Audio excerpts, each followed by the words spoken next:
How's that? Better? Nope, that's your phone. All right. Okay.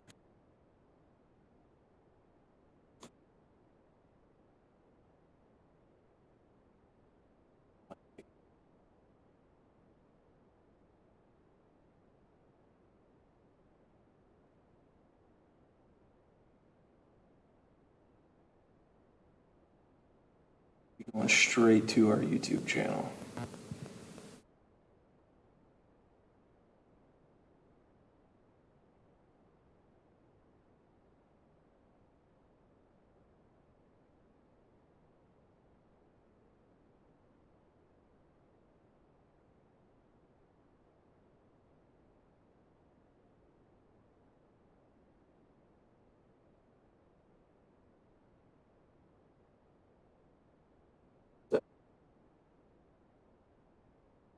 That real time.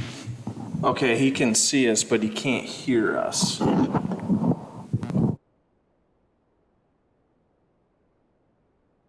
right. The app's not working. This is on the website. This is not on the app. This isn't the app. No, this is on the web. Okay. I think we got some stuff. Okay, so that's good, Michael.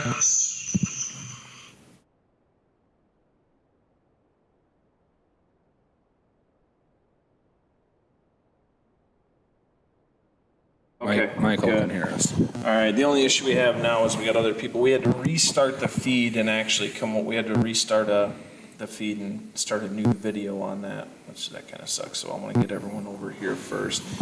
Michael, if you could, are you getting any feedback as far as audio, or is everything good on the audio?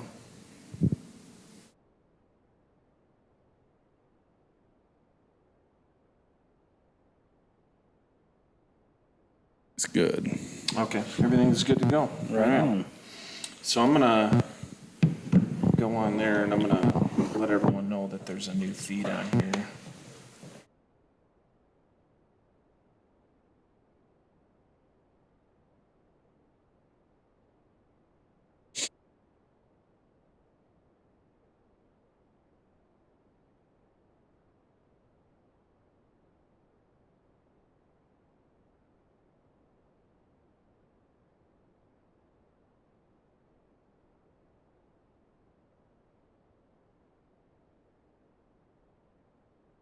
Feed here.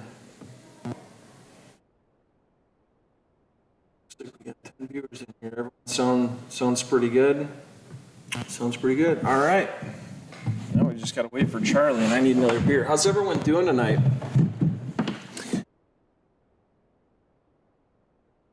Oh, we got some Wisconsin. We got Wisconsin here. Richie? All right.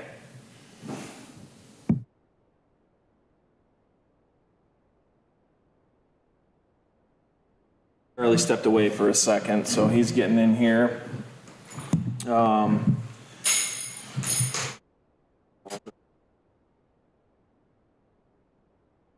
basically, we got a bunch of questions in today that we're going to kind of go over.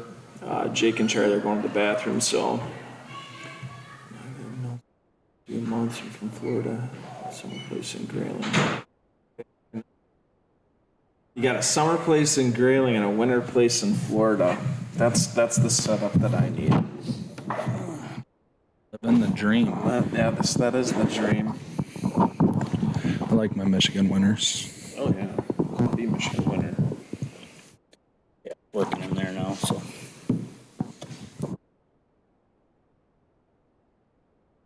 We're all set up and we're starting to get people filing in. You guys could just throw down some comments what you guys thought about the first episode. Obviously, we were really excited about it. We're excited about all 5 episodes, and I was actually kind of hesitant about putting out an episode where we didn't have a kill on camera, but It seems like everybody likes it. yeah, it seems like a lot of people liked it. And, Yeah. you know, we have 7 deer on camera down this year? Is it 7 or 8? 7 or between 7 and 9. You count your does, right? Yeah. Yeah. So I mean, between there's 7 and 9. obviously plenty more to come. So, trying to hold your mic up because I am getting some feedback in that. How's that? Yeah, that's good. All right, so we're rolling. I'm just pulling up some of the questions and comments we had here, and I kind of wanted to just basically break the ice and kind of go over some things. Obviously, we're a little bit far away from the camera here, so it's going to be a little bit hard. Whitetail Warriors Deer Camp says you guys rocked. It was awesome, to say the least. I appreciate that. Like I said, we got a heck of a lot more coming. That was just the warm up. Just broke the ice. Yeah, like I said, I was kind of nervous about putting out an episode where we didn't have a deer killed on camera, but obviously that doesn't matter to most of you guys, and I appreciate that. Yeah, really, it was the second week. Yeah, the second week is when it got heated up, yeah, you know? for sure. You guys, I mean, they're gonna see it, but I guess yours was in the first week. My dad's was in the first Yeah, I week. guess we shouldn't spoil it, huh? yeah, Right. They haven't watched it yet. I tell you what, we do have a couple questions rolling in the comments here. Can't wait for the next video. JJ Outdoor Adventures, absolutely fantastic. Kid group is great. Best hunting videos all time. I appreciate that. When is the second part going live? So we have this deer camp is going to be a 5-part series. It's every Tuesday night at 6 p.m. That's when we scheduled for the release. Yep. And we're going to be trying to do as many of these Q&As as we can, especially throughout the deer camp series, but also too, and we've been talking, Charlie and Jake and I, and we want to do a lot more throughout the summertime. We get a lot of questions, and honestly, I'm a business owner, so I'm a very busy guy. Jake, same thing. Charlie, he pretty much runs the operation that he works for, so I know he's busy.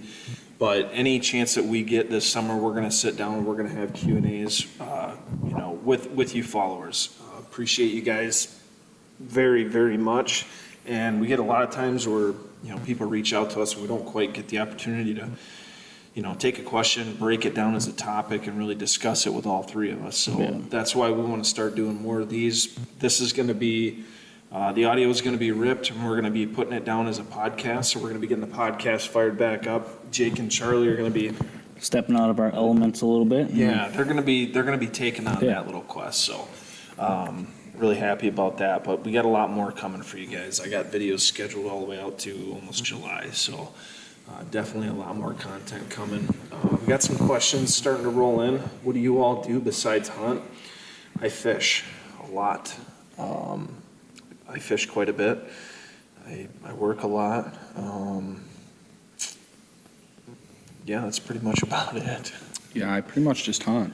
Yeah, You just hunt. you just hunt. You might We do a do little bit we of do a fishing. month of walleye fishing, and that's about it. Yeah. That's coming up here pretty quick too. And work. Yeah, and work.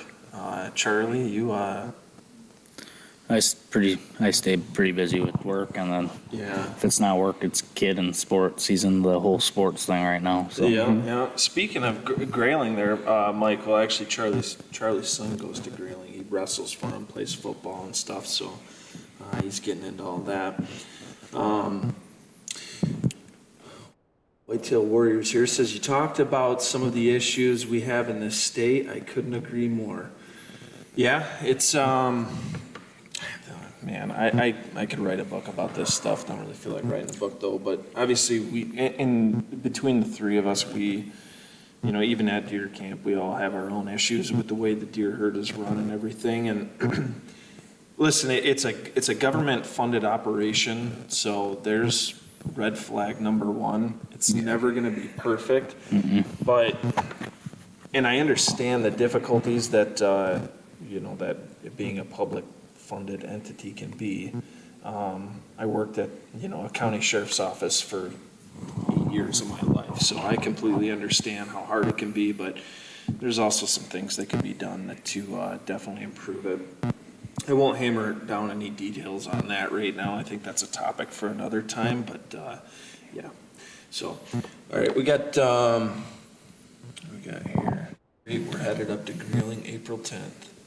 Nice. Right on. You are lit. Hopefully all the snow's gone. There's not too much snow down there though. No, not right now. Not in Grayling. No. No, you don't have to go south very far to run out of snow. Yeah, usually you get to about Frederick and then it starts clearing up a little bit. Well, we got that snowstorm coming tonight though, so. Yeah, 8 to 10 inches tonight. And I'm heading to Kalamazoo for States. The boy Yeah. made it to States. And I got a tree job Monday, so I'm gonna be hauling brush and cutting trees in the snow.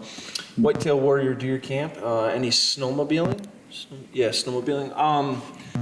I don't know, I mean, I use it for ice fishing and like once in a while I'll mess around, but, it's not.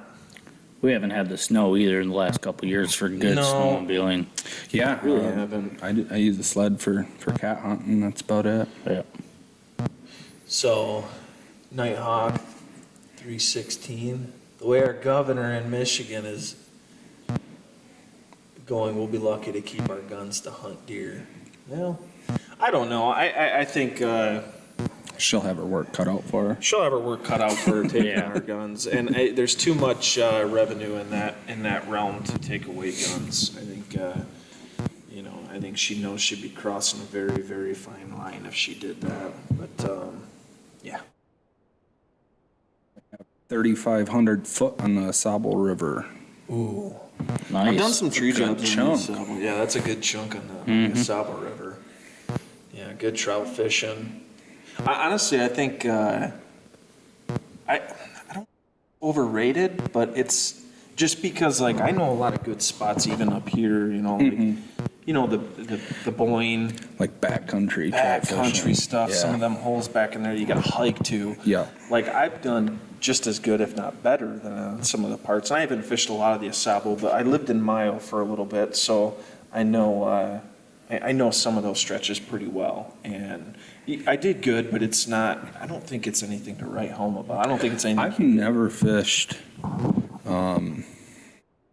upriver on the Sable. Fished down by the mouth for walleye, Yeah, but I've never trout fished it. I think if upriver. you go down by like Lovels and stuff like that, that's a pretty good stretch in there. Well, a few years ago, you guys went bow fishing down somewhere, didn't you? Where Yeah, that was Lake St. Clair. Oh, was it? Yeah, it was a lot of fun. I'd like to do that again. Yeah, and there's To a- be able to damn do that.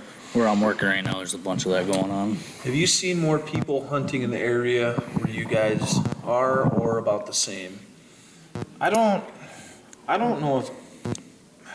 know if I see more people, but I see more people in the right spots. Definitely people are figuring it out better. Yeah. I would say less people, Less people for sure. Yeah. but more serious, hardcore type guys. I see people in the right spots. Maybe wouldn't say I see there's more. Maybe. Yeah. You don't see the guys walking around in No. their full orange, and Yeah. I remember you bumping deer to each other and, Yeah. walking around and But you just, still got that. You still got the handful that come there Yeah. opening morning for the first time, Yeah. walks in, sets up a ladder stand. or the infamous guy on the bucket on the side of the 2-track. Yeah. I remember seeing. I didn't think that was an Was it- actual thing, but I've seen that. was it you? It was me and my Opening cousins. morning. No, not the bucket guy. Oh. The pack mule. Yeah, The pack yeah. mule. the pack mule. The pack mule. I felt like such an idiot going back to camp telling that story. I'm not lying. This was a really, really long time ago. It was one of my first years at a deer camp. I think it was Jammers, like- right? Yeah, my cousin Jammer there. And it was opening morning. It was about like 9:30, maybe 10 o'clock, something like that. Plain as day. And I hear some clanking. I'm like, what is going on here? My tree stand was right, like, not too far off from, it's not a trail or anything, but it's just like on the edge of, kind of like the marsh area, but there's like an old logging road there. And I look back behind me, and this guy is literally walking a mule with all his camp gear on it. And I'm like, Where'd you come from? yeah, I'm like, where'd you come from? Are we in Montana or something? Like, what is going on here? More power to him. Right. Yeah, hey, I bet he how was about it? having a riot. Oh, yeah. You got one guy that asked if I hunt the public land around Grayling. I don't live in Grayling. My kid goes there. We do a little bit of shed hunting. I got a few guys from that I know through sports and stuff that hunt that area, and they do pretty good down there. But I usually take the kid down there when we're waiting on practice or something to start to do some shed hunting. There is a lot of land down there Oh, yeah. lots of land for sure for public land. So yeah. Michael asked about where do we get our T-shirts from. This one right here, Charlie actually had special made. Have they Like- seen the back of that? Yeah, this one. This is actually a pretty cool shirt. I'll show you guys. It's got It's actually got a graphic. I don't know. Can you see that? Yeah, kind of. Okay, so That's it's got like a Topography. graphic. Yeah, topography graphic, and it's actually got me carrying a deer Yep. on my shoulders there, which is pretty cool. Yeah. This one isn't on the website yet, but if you go, I think we have it on Facebook. There's a link to our Shopify store. We have a bunch of stuff on there. And that's another thing too. We're working on a bunch of different cool products, and even ones not necessarily with our logo on it. Just more or less stuff that kind of fits the lifestyle that like we like to live. I'm assuming that most of you like to live too. So, excuse me. I used to hunt in Mile. Yeah, there's a lot of good deer hunting around Mile. I lived down there when I was playing basketball for Kirtland, and I didn't have anywhere to hunt or anything like that, so I just hunted a lot of public land around Mile, a little bit up by Lucerne and stuff. Charlie, you came down and Yep, visited I me. hunted a couple times. Yeah, you came down and visited. Aaron came down and visited me, and That was a long time ago. it was a really long time ago. If you ever been in college, you gotta go down there and support your friends and help yeah. and feed them a little bit. Yeah. What Well- year clear cuts do you guys target? That's a pretty good I question. think we covered this. Yep, Yeah, that the was Hunter Collective? Yep. Yeah, that was a pretty good question. Usually So we the hunt- first 2 We years. hunt all different ages, Yeah. clear cuts, but it's just the way that you hunt them. Yeah. It goes from a food source to a Bedding. bedding area. Yeah. So once it gets to a certain stage where you can't see into it anymore, then it's more of a bedding area than a food source. Yes, So you're kind of hunting the edge of it more than actually hunting the clear cut itself. But I'd say the first, and we talked about that too, it depends what time of the year they cut it. Yeah. You know, Yep, that's another one. Some cuttings regenerate super fast within 2 or 3 years. You can't really hunt over them. You hunt the edges, but and then other ones you can hunt for 5-6 years Yeah. before they grow up enough to Yeah. where you can't see through them anymore. Yeah, I'm catching myself going back to clear cuts, like 10-year, 8-year clear cuts, and I'm hunting them during bow season now. Yeah, because they're great. They're great because they still have them little logging areas that the and deer there's- travel. Like Kevin shot It's an his deer. edge, Yeah. Deer love the edge. So Yeah. even when they're so thick, you can't see It's packed full 10 of food. feet into them. And Yeah, they're, my kid's deer that it's on the YouTube show there, and it's that's an old clear cut from like 6-7 years ago. Yeah. And all we were doing is hunting the old logging trail that they use. So yeah. yeah. There's way less hunters statewide these days. Yeah, I would agree on that. Yeah, it's, not really in our area. I think our area, we have, we're in the Vanderbilt, Gaylord, Wolverine area. So, there's plenty of hunters out here. But yeah, I guess as a general trend, yeah, hunting is kind of going down, at least people participating in it. I think it's, with the onset of social media, it's becoming more popular within its own community, but yeah, as far as You like definitely, you don't see the big camps like you used to. No, we were just talking about that You Saturday used to there. be able to drive through the Pigeon and it was just one camp after another, 15, 20 guys with tent camps up and army tents. and- yeah, and there's only a handful of them anymore that are actually still there. I kind of miss Kinda the sad. army tent, but I kind of don't miss the army tent. Who's gonna- You look at us even, Yeah. how far we've upgraded. We changed. Oh, yeah. You know what I mean? Yeah. We used to go to who's gonna put wood in the wood stove and who's gonna shut the lights off at night in the cabin now. I enjoyed the luxury of plumbing, Oh, Yeah. electricity. Yeah. That was great. Yeah, those little cold walks at the middle of the night to go to the bathroom. Yeah, we'll always miss the tent days, but Yeah. What's the plan with the show? So many shows out there now. Hope you don't give away areas, etc. Just hate to see it turn into like some of the other than guys flooding your areas and following. Yeah, I tell you what, it's I think we do a pretty good job at not giving away our area. Obviously, when we show elk on our video and stuff, people know the general area that we're in, but I'll tell you right now, I've hunted as far east as Hillman and then far west as Bel Air. I drive Yeah. all over northern Michigan. I've gone all the way up almost to the Mackinac Bridge. I've gone almost as far south as Frederick. I mean, in the deer camp episodes, going back to 2014 that you guys look at, there's no one, 10 square acres or even 10 square miles or 20 square miles that we're hunting. If you ever drive past and you see our trailer or you see our truck park, just Yeah. know we don't walk from camp. No. We drive, 10, 20, 40 minutes sometimes. So Yeah. With getting older and stuff, we're putting camp where it's more convenient for convenient, everyone. yeah. Quicker to get on back. Some of us still work. Not, not everyone has all deer season off. Some of us have to go back to work. Cheers. I was lucky enough. Sorry, I bud. did get the two weeks Yeah. off, but it was killing me. Maybe in one between. day, huh?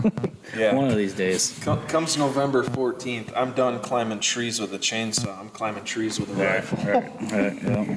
I'm talking like Halloween, Yeah, 27th, 28th of October. yeah, because we go down to Ohio. But yeah, we got a lot of stuff that we're looking forward to of making the show what we want, I guess. Yeah, we got a lot of things. Yeah, I in the guess we works. never really answered that question. Yeah. Yeah, We got a few things up our sleeve and stuff, and even if we do get the pressure from other people, like we finally got Jake to go to Ohio, so if we have to, we can venture out a little bit and go to other states and stuff, and even if like this, that's what these comments are for. Let us know what you guys are thinking. Yeah, what you want to see. Yeah. And we'll do our best to accommodate. Yeah. JJ Outdoors Ventures, do you guys hunt in the UP? I bear hunt in the UP. I've done some deer hunting up in the UP when I was up, when I lived up there for my first year of college. But yeah, other than that, no, not too much deer hunting, but do a lot of fishing up there. I take my boat up there up to Fayette and I go salmon fishing. We've looked at it. Mystique. We've have. talked about it, and I would like to do it someday. I would love to do it.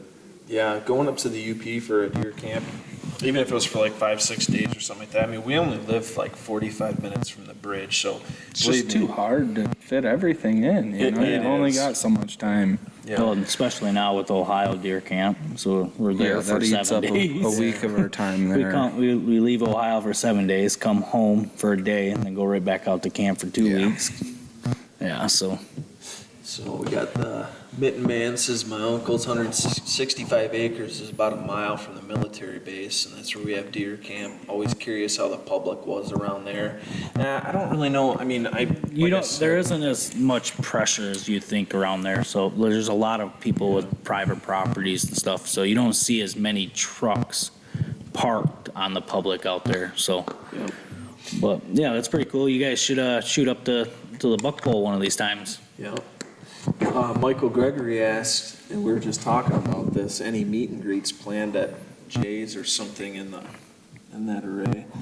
Yes, we do, and we have news coming. We're going to be, I'll tell you what, we don't have the plans fully hashed out, but I'll say this, we're going to do a couple events this summer or early fall, and then we're also going to do some next winter. We actually, we wanted to do some meet and greets, kind of like a little deer camp feeling where we get some people and, have a few beers, maybe have a cookout or something like Yeah, that, shoot for some sure. bows.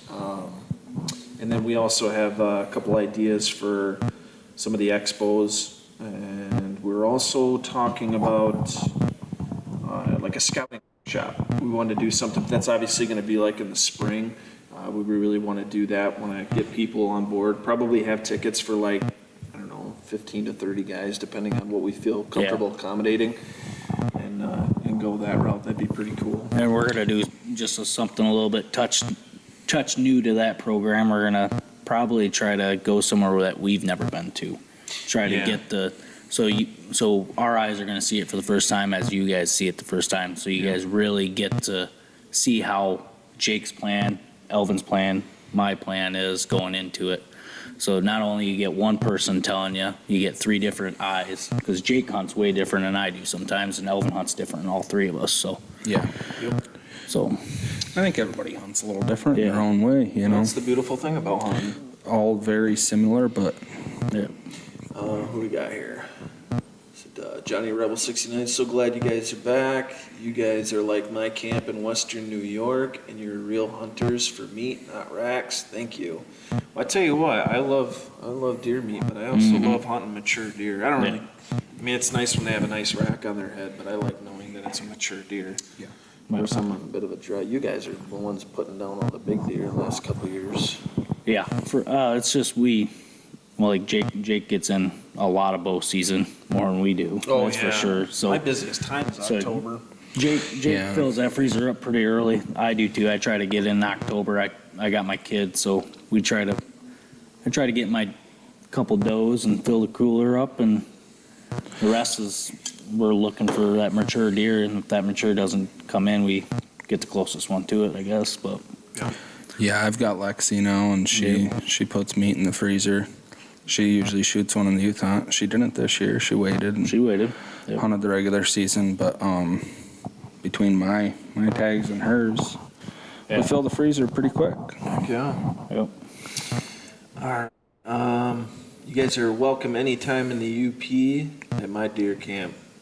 If we're up there, I wouldn't mind stopping by and having a couple beers or a bourbon. That was from Whitetail Warrior Deer Camp. Yeah. Hell yeah. Ryan Santo, guys should do both at the Woods and Water. I got a booth there if you guys want to partake. Actually, The Woods and Water wouldn't be too bad. where is that at? Because I know I'm looking at the one in Lansing, I'm looking at the one in Grand Rapids, and there's one in Detroit. I'm not sure which one the Woods and Water one is. Yeah. I don't remember what that one was. Yes, we do plan on being at some of the expos next year. We will be making the trip down, so any news we have will be posted on our Facebook or our Instagram. So Tom B says, what do you guys think about the reporting you kill within 72 hours when a lot of people are at deer camp for a week or two with no service? I mean, I think everyone has mixed feelings on it. I've made the argument a long time ago that Michigan needed to do a better job at keeping track of their numbers. I know as a business owner that I have to keep track of my numbers, and I think with the deer herd you have to do the same thing. There's two ways of doing that. One, you have report your killing, or you have, like they used to do with the does, they had a quota. Yeah. And they'd sell those out, and whatever happened. So I'm not gonna mix those two cans, don't worry. I usually pop the little lid off my spitter can, just like that. Done that before. Actually, Caleb's done that at deer camp. So.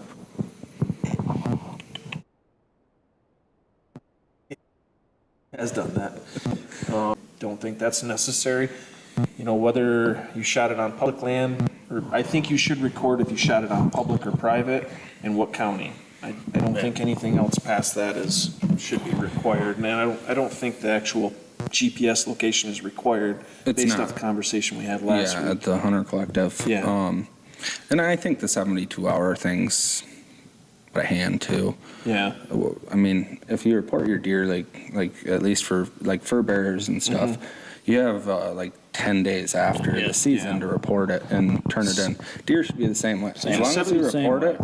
Yeah, I mean, 72 hours is pretty tight. And I think it's great if they use them to their advantage. Yes. I don't necessarily know that they will actually take that information and do something with it. I think they're using it as more ammunition. Yeah, I don't that's think what I feel too. I would hope that they're using it for the right reasons to say, hey, listen, this is where we could do better on the Michigan. I'm not going to hold my breath on that though. I know people that, we've had Chad Stewart on our podcast before, and I have the utmost respect for him and the job that he does. I would not want his job, but it is what it is. I mean, he's got a job to do. He's got people that he's got to answer to, and so. Randy asks, what's the biggest deer you've ever missed, bow or gun?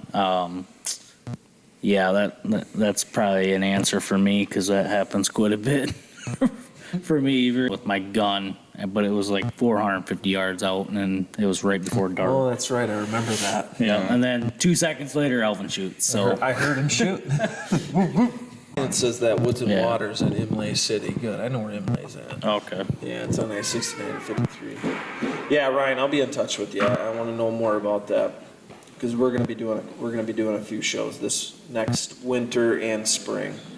So, if I'm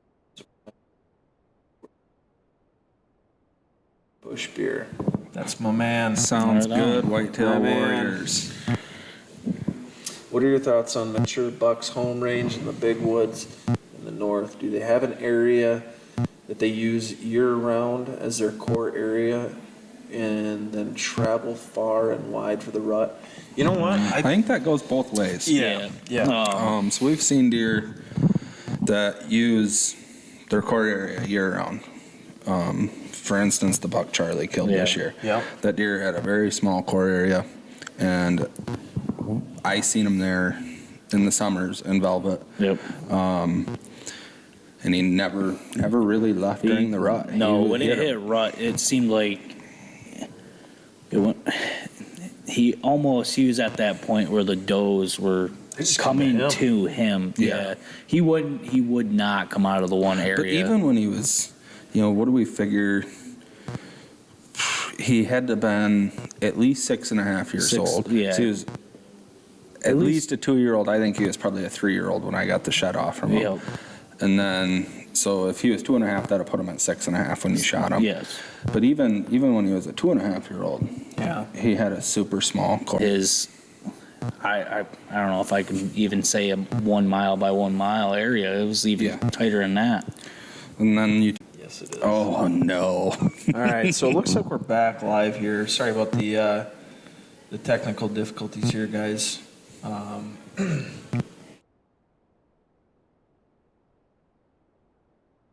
Good on our end, it looks like. Where's that at? Where's that one at, Owen? Big Whiskey Pines. Yeah, we Big Whiskey Pines. We dropped a couple it was pins. about 5:30. Just a We heads almost up. smoked. We almost smoked a beautiful 8-point with the truck. Yeah, that morning, was like a 130-inch buck. There It is was some a nice, big deer. some nice deer in that area. Yeah, I so- know from like scouting around, like the college and stuff down there. Believe it it's- or not, that'd probably be a good spot to do a work camp, maybe. Yeah, that'd be a great spot for a work camp. Oh yeah. Little scouting trip there. All right, so we're back on here. Sorry about that if it keeps kind of disconnecting here. I'm not sure if I'm connected. I know I'm not, but Now you're back. This is what's working. there we go. So we had a couple questions that were sent in, and I wanna touch base on those.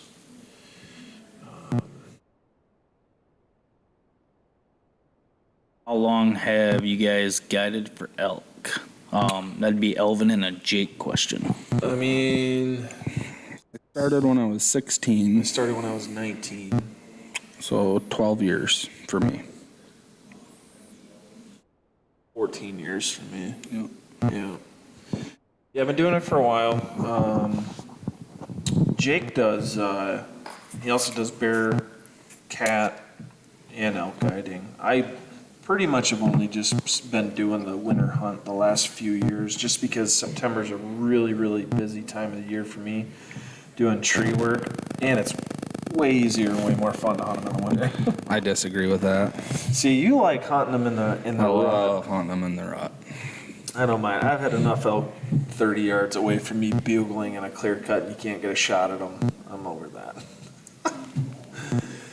Head out of Canada Creek at all? No.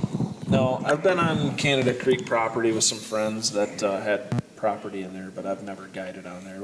Most of my stuff is done on public land and, property that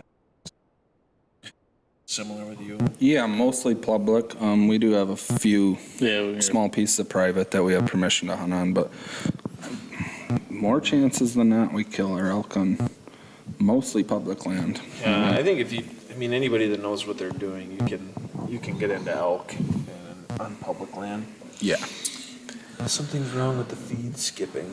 Yeah, I'm not sure what the deal is with the feed skipping. I don't know if it's the software that I'm using.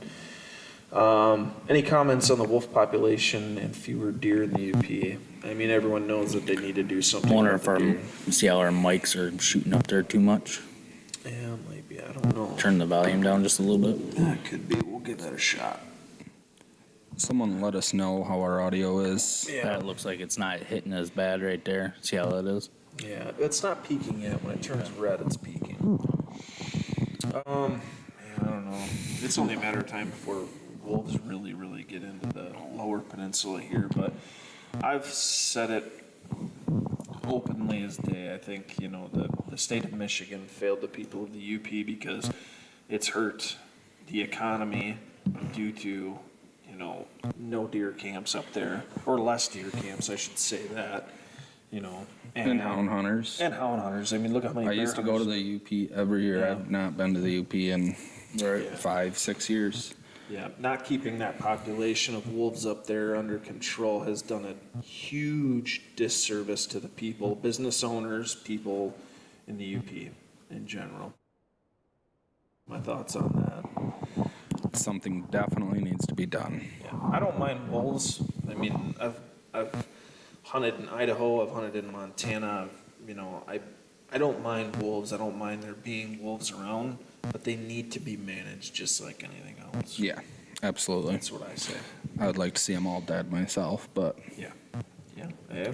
Yeah, Brad's side says it's better, so it must have Okay. worked a little bit better. Thanks, Brad. Thanks, Brad. In the room next door. This is a pretty good setup, he's got Yeah. here. I Yeah. like it. I like it. So we had a couple questions sent in. I want to get to those because like I said, I appreciate those that messaged in with the comments.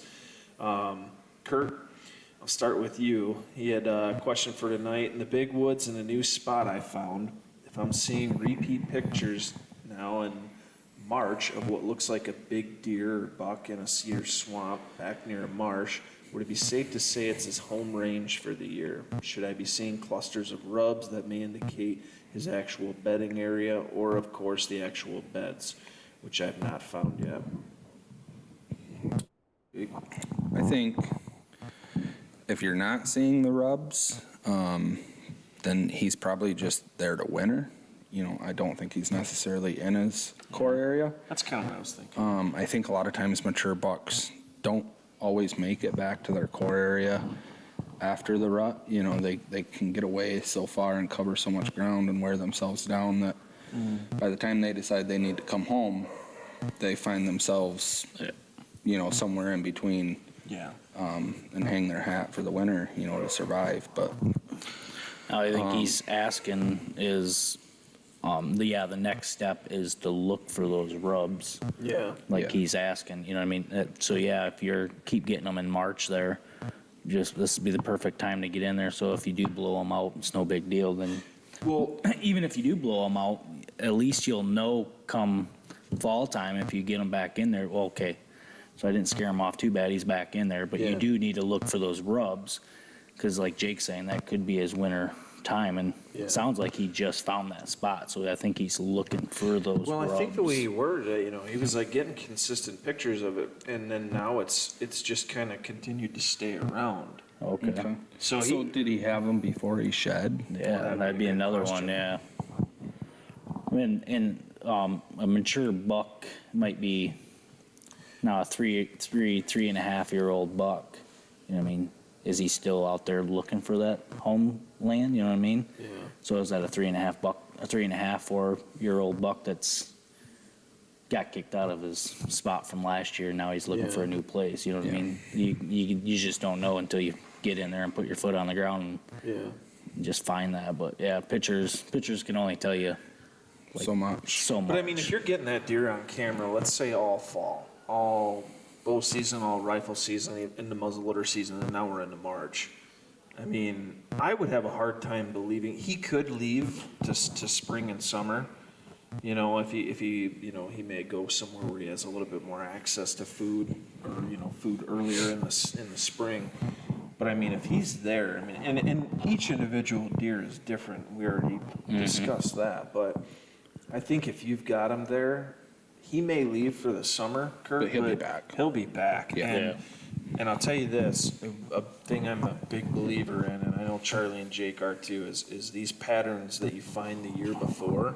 It's almost like you can hit the ground running next year the Absolutely. conditions are similar or, the same, even if they're, a little bit different, like let's say food changes a little bit. But I mean, if it stays the same, I mean, you can almost expect that deer to be right back there again. Yeah. I've had that happen. Charlie, you had that happen on the big one you shot this year. Well, Jake, like 2015, and Jake missing that deer and then Yeah. shooting it at the same, almost exact same time, Yeah. out of the same tree stand. Yeah, You know what I a mean? day, exactly to Exact the day later, a year later, the Almost same to day. the hour, correct? Almost. Yeah, it was right there while I watched them from And that buck was on the same marsh. same marsh. Yep. Yeah, 1 year later. And yeah, it was the morning. I think I missed them the year before, probably about 9 o'clock. And I was sitting in my tree stand at, I don't know, just after daylight. And I checked the chip that I pulled on my way in. And he was there the day before in that scrape at 7:30. Yep. And then I happened to look up, it was 7:30, and he was standing in the marsh, on the edge of the tag alder. So I was like, wow. Right. Well, then Jake's been in there several different times, and he hasn't had a mature buck in that area since then. So Yeah. And that happens. it happens a lot. He could just be rutting there. He could have been just rutting there and maybe got on a doe and. Yeah, you had that deer and then the drop tine buck and then that's the stickers buck. That was another All the one. there was So nice three deer. really good mature deer in that section. Yeah. And we know for sure the shot. Yeah. Yeah. He got shot on opening day, didn't he? Opening day, Yeah. the same year that I shot The big one. my Big Ten. Yeah. So those two got shot opening day, and then left the drop tine buck. Yeah. And he was around, one more year after that, and then he disappeared. So we got any feedback on the wolves and the pigeon? I personally have never seen wolves and the pigeon. No. I'm not saying they're not in there. I'm not saying they're not in the country somewhere up north, because as far as I know, some of them have been confirmed in the country up north, but I haven't seen them in the pigeon. Elvin, how high are you in that pine you normally hunt? Some videos make it look a mile in the sky. Say, if you're referring to the one that I was hunting on opening day, I think that one is about 40 feet up in the tree. I think that one. Yeah, because your little Yeah. brother helped you put that in there. Which one? The one on the north side of Yeah. that marsh. Yeah, I haven't The been. south one's actually a little one, bit higher. A little bit higher. I It's was a little gonna bit say higher. that. That one's like 50 feet. Yep. But But then you got Aaron. That's yeah, my brother, honestly, he's the one that kind of pioneered that whole let's get 55, 60 feet in a pine. That's insane. It's funny. We were telling the story at the Hunter Collective last week.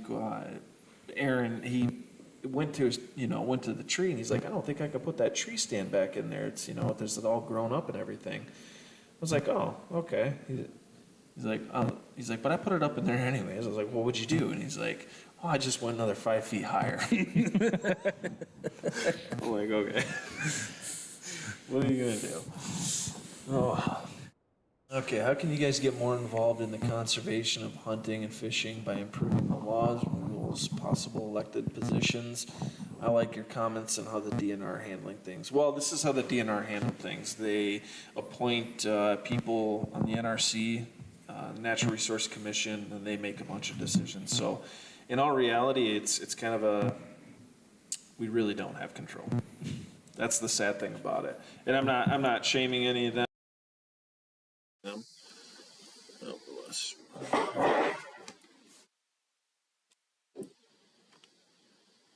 Oh, yeah. So what's going on with that? Yeah, turn it off. Is our audio on? No, it's still picking us up. You guys still picking us up because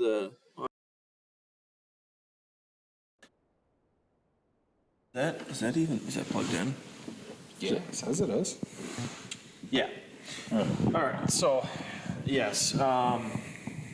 No, it's you can send in all your surveys and everything like that, but ultimately, Natural Resource Commission kind of gives their opinion on things. Okay, good. All right. So yeah, Whether they tech make crew in there. Yeah, it's up to them to make the decision. So, say, as far as conservation and everything like that, like I know we've done projects where we go out with like the Michigan United Conservation Clubs and document what they do and show our support for the conservation efforts that they do. Beyond that, I mean, it's. Does that thing keep turning off?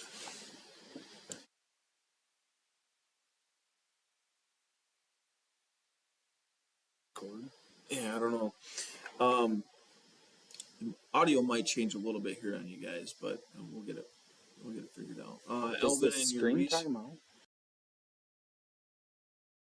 I don't think that does. I want to say it's the battery, but I'm not 100% sure. Okay. Still recording or no? Yeah. Elvin, in your recent video, you commented about the way the deer hunting is managed here. How do you feel about the way it is managed in Ohio, and how would Michigan be if it were managed like Ohio? Well, I'll tell you right now, Ohio, they have a one buck, and obviously that does them a lot of favors. But you guys have to also understand that Ohio has a much longer, growing season. Deer in Ohio, can have 160 inches of bone on its head. A 2.5-year-old. A 2.5-year-old. I mean, deer, yeah.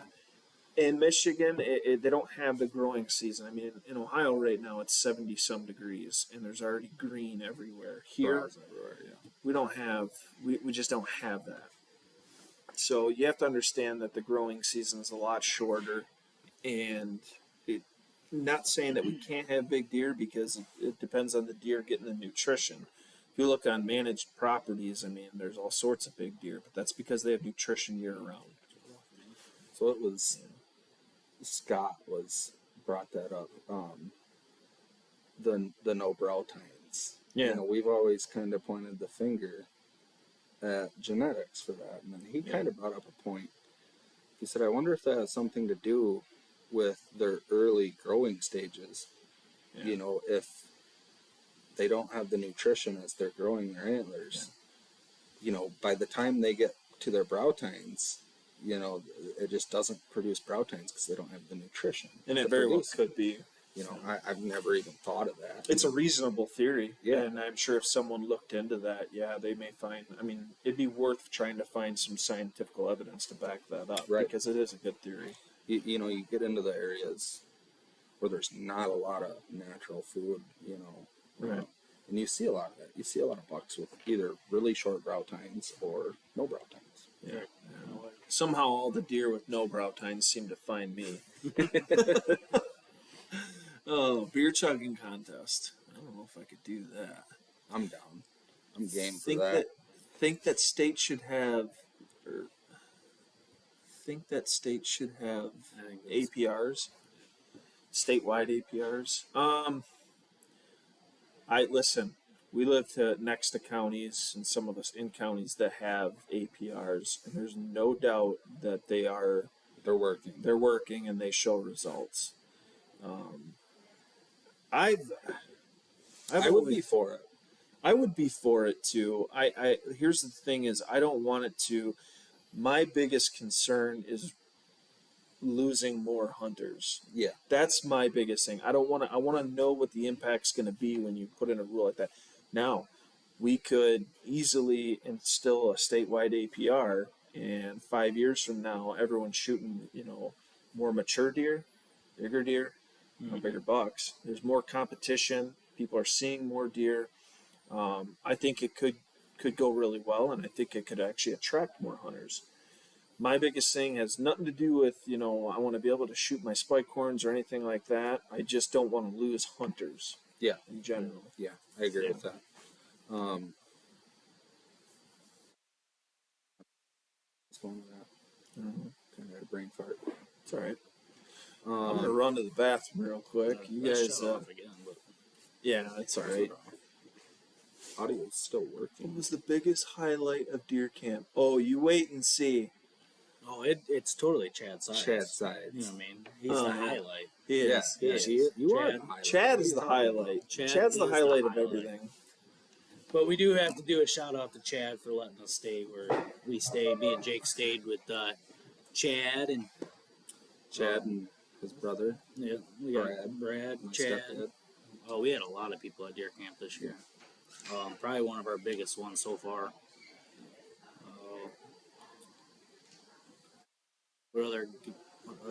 What other hunting content are you guys following? To I've be honest, followed a I don't couple. really watch a whole lot of YouTube videos. You're too busy. These guys kind of keep me up to date on what's going on with all the YouTube stuff and whatnot. Yeah. But I don't really follow a whole lot of other shows and don't really spend much time at all watching. Well, I'm just like you guys. I watch the Hunt in Public. I watch one of my favorites, believe it or not, is Untamed with Josh. I just like how Josh comes out. I like the excitement he gets because I'm a very exciting person when somebody else shoots a deer or I shoot a deer. So I watch a lot of Untamed stuff. Getting into a little bit of the Seek One and a couple other ones. I'm a big YouTube. I don't watch a lot of TV at home. I'm blessed to have a kid that 8 years old and will sit on the couch and watch hunting with me because we do watch a lot of that hunting. And I like Zach from Hunt in Public, so anything Zach comes up, I usually watch him. I might, in deer season, I get a little bit behind on certain things, but I watch a lot, and I listen to a lot of podcasts too. So we're gonna do the Bow Hunter Chronicles out there. We can do a shout out to them. I've been listening to him pretty much since he started. So yeah, what else do we got here? Best shop to get fitted for new bow. Charlie, What's you up? got your bow shop guy? Oh yeah. His believe it or not, his the bow shop's called Untamed, and it's out of Marion. Am I saying that right? Yeah, Marion. Yeah. He's from Gaylord. He is south of us, and he's about an hour away. His name is Brian with Untamed Archery. He's got Facebook, Instagram. You can find him on the web. He is a down to earth guy, and I believe it or not, I took my bow to him, and I have never had somebody go through my bow like he did. So check him up. He's in Michigan here. He's south of us. It's called Untamed Archery. His name is Brian. He's got a little family, and it's literally just him at that shop. Go there, throw our name out there, tell him Elvin, Jake, and Charlie sent you to go see him, and he'll hook you right up. Elvin's going to get a bow done with him this year. My kid's done it. Jake's going to go down there. We get our equipment from Jay's, but to get that one-on-one experience, Brian is the man to go to. Yeah, he's got like 3D targets down there and Oh, dude, everything. it's- And you can, yeah. You could take your kids there, like if your kids get bored and stuff. He's got a little kids section where they can watch TV, play. I think we're gonna plan on going down Yeah. there this spring or summer and Yeah. check them out because I haven't been there yet. Yeah. He's the one to check out. So Untamed on Facebook. It's Untamed Archery with Brian. Check him out. Yeah, Paul says here, I think the brow tine issue is more genetic than anything else. I have to agree. We've always thought that too. Yeah, and It was just a cool theory I'd never heard before. but it makes sense, you know. When And it Scott does make said that, sense. it made sense. You know, at the Definitely. time that deer are trying to grow brow tines, Yeah, they're still not fully yeah. you Deer, know, deer up here, recovered from the winter. they don't get green food until well into May. Yeah. You know, It's April showers bring May flowers. official beer of all the games. Cheers. All right, so I think we answered Kurt's question. I hope we answered Do you your. have a couple on there? Huh? Yeah, I hope we answered your question there, Kurt. Which one was Kurt? He sent that on Facebook today. Oh, okay. I thought I had a couple on Instagram as well.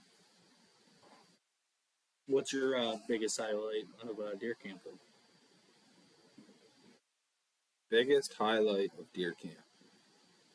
These guys are gonna have to watch it first. It's gonna have to be like That's the perfect after I episode got one for 5. you You know, guys. we can go over that, but Yeah. don't want to spoil anything. Well, I was gonna say Uncle Jim about cutting his finger off, but Oh your that was a good your one. answer is way better than mine. So. That was a good one. I would That was a post good that picture, but I fear that it would get like taken down or something. for it was sure. bad. That was gnarly. My God, he laid his Well, he finger also got right tackled open. by the deer that he was skinning too. So he got tackled Yeah. by the deer, and then he also, but yeah, that's probably one of my highlights.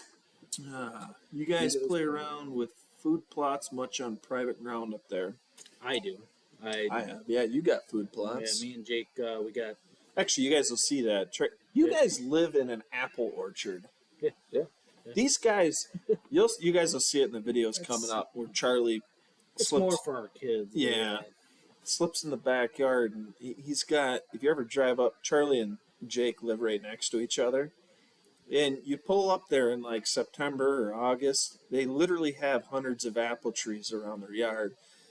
And then in their backyard, Charlie's got a blind with a food plot. Yeah, literally like whitetail heaven right there. It's one of them And spots. I've literally hunted back there like I can count on one hand how many Yeah. times I've hunted back there. It's a spot I like to keep my. If anybody has kids, it's sometimes they want to go out there, and then sometimes they don't want to. So it's a good spot just to go out there for 45 minutes. That's a good one. Which one's up? Oh man. Which one are you guys reading? Did you guys see the article Fox News about the Colorado guys poaching all the salmon? I didn't hear anything about that. Salmon don't run to Colorado. Where were they fishing? Yeah, I didn't hear nothing about that. Yeah, didn't hear anything about that. So I did hear. Oh man, I didn't think it was salmon, but yes, it was salmon. I just didn't. I guess I didn't realize it was Colorado. I did see something about like a whole truckload of salmon that they compensated. Now that you're saying that, I I do. didn't see it. There's like Oh, Manistee River. They came from Colorado to here? yes, that I Oh, did see wow. that, Michael. Oh, the people are from Colorado. and They came here. from Colorado. Gotcha. Oh, I got you right on. Yeah, I didn't hear nothing about that. Yeah, it was pretty wild. There was I've ran into like a some couple strange hundred characters pounds at the of salmon hole. salmon fillets or something. Good God. Yeah, pretty wild. Yeah, it's 469 460 pounds, pounds. Michael said. Damn. Yeah, that's crazy. Oh my God, that's a lot of salmon. Wow. How to say that name? Don't say the name, that's the point. No, it says, can you please do a shout out to. Read the name, Charlie. Read the name. I can't read it. We're going to make Charlie read that name. I can't read it. What else do we got? I can't read it. I'm not going to. Don't read it. Don't read it. Go read it. This video will get flagged. You got your daughter. All right, so Zach sending up, he's sending a pretty long one here. I think we'll try covering it one question mark at a time. He said, for the live chat tonight, in part one of Deer Camp, Elvin made mention of the woods and the deer herd in the area that you guys hunt isn't the same as it used to be. Curious on what factors of the region that you feel have negatively impacted the hunting.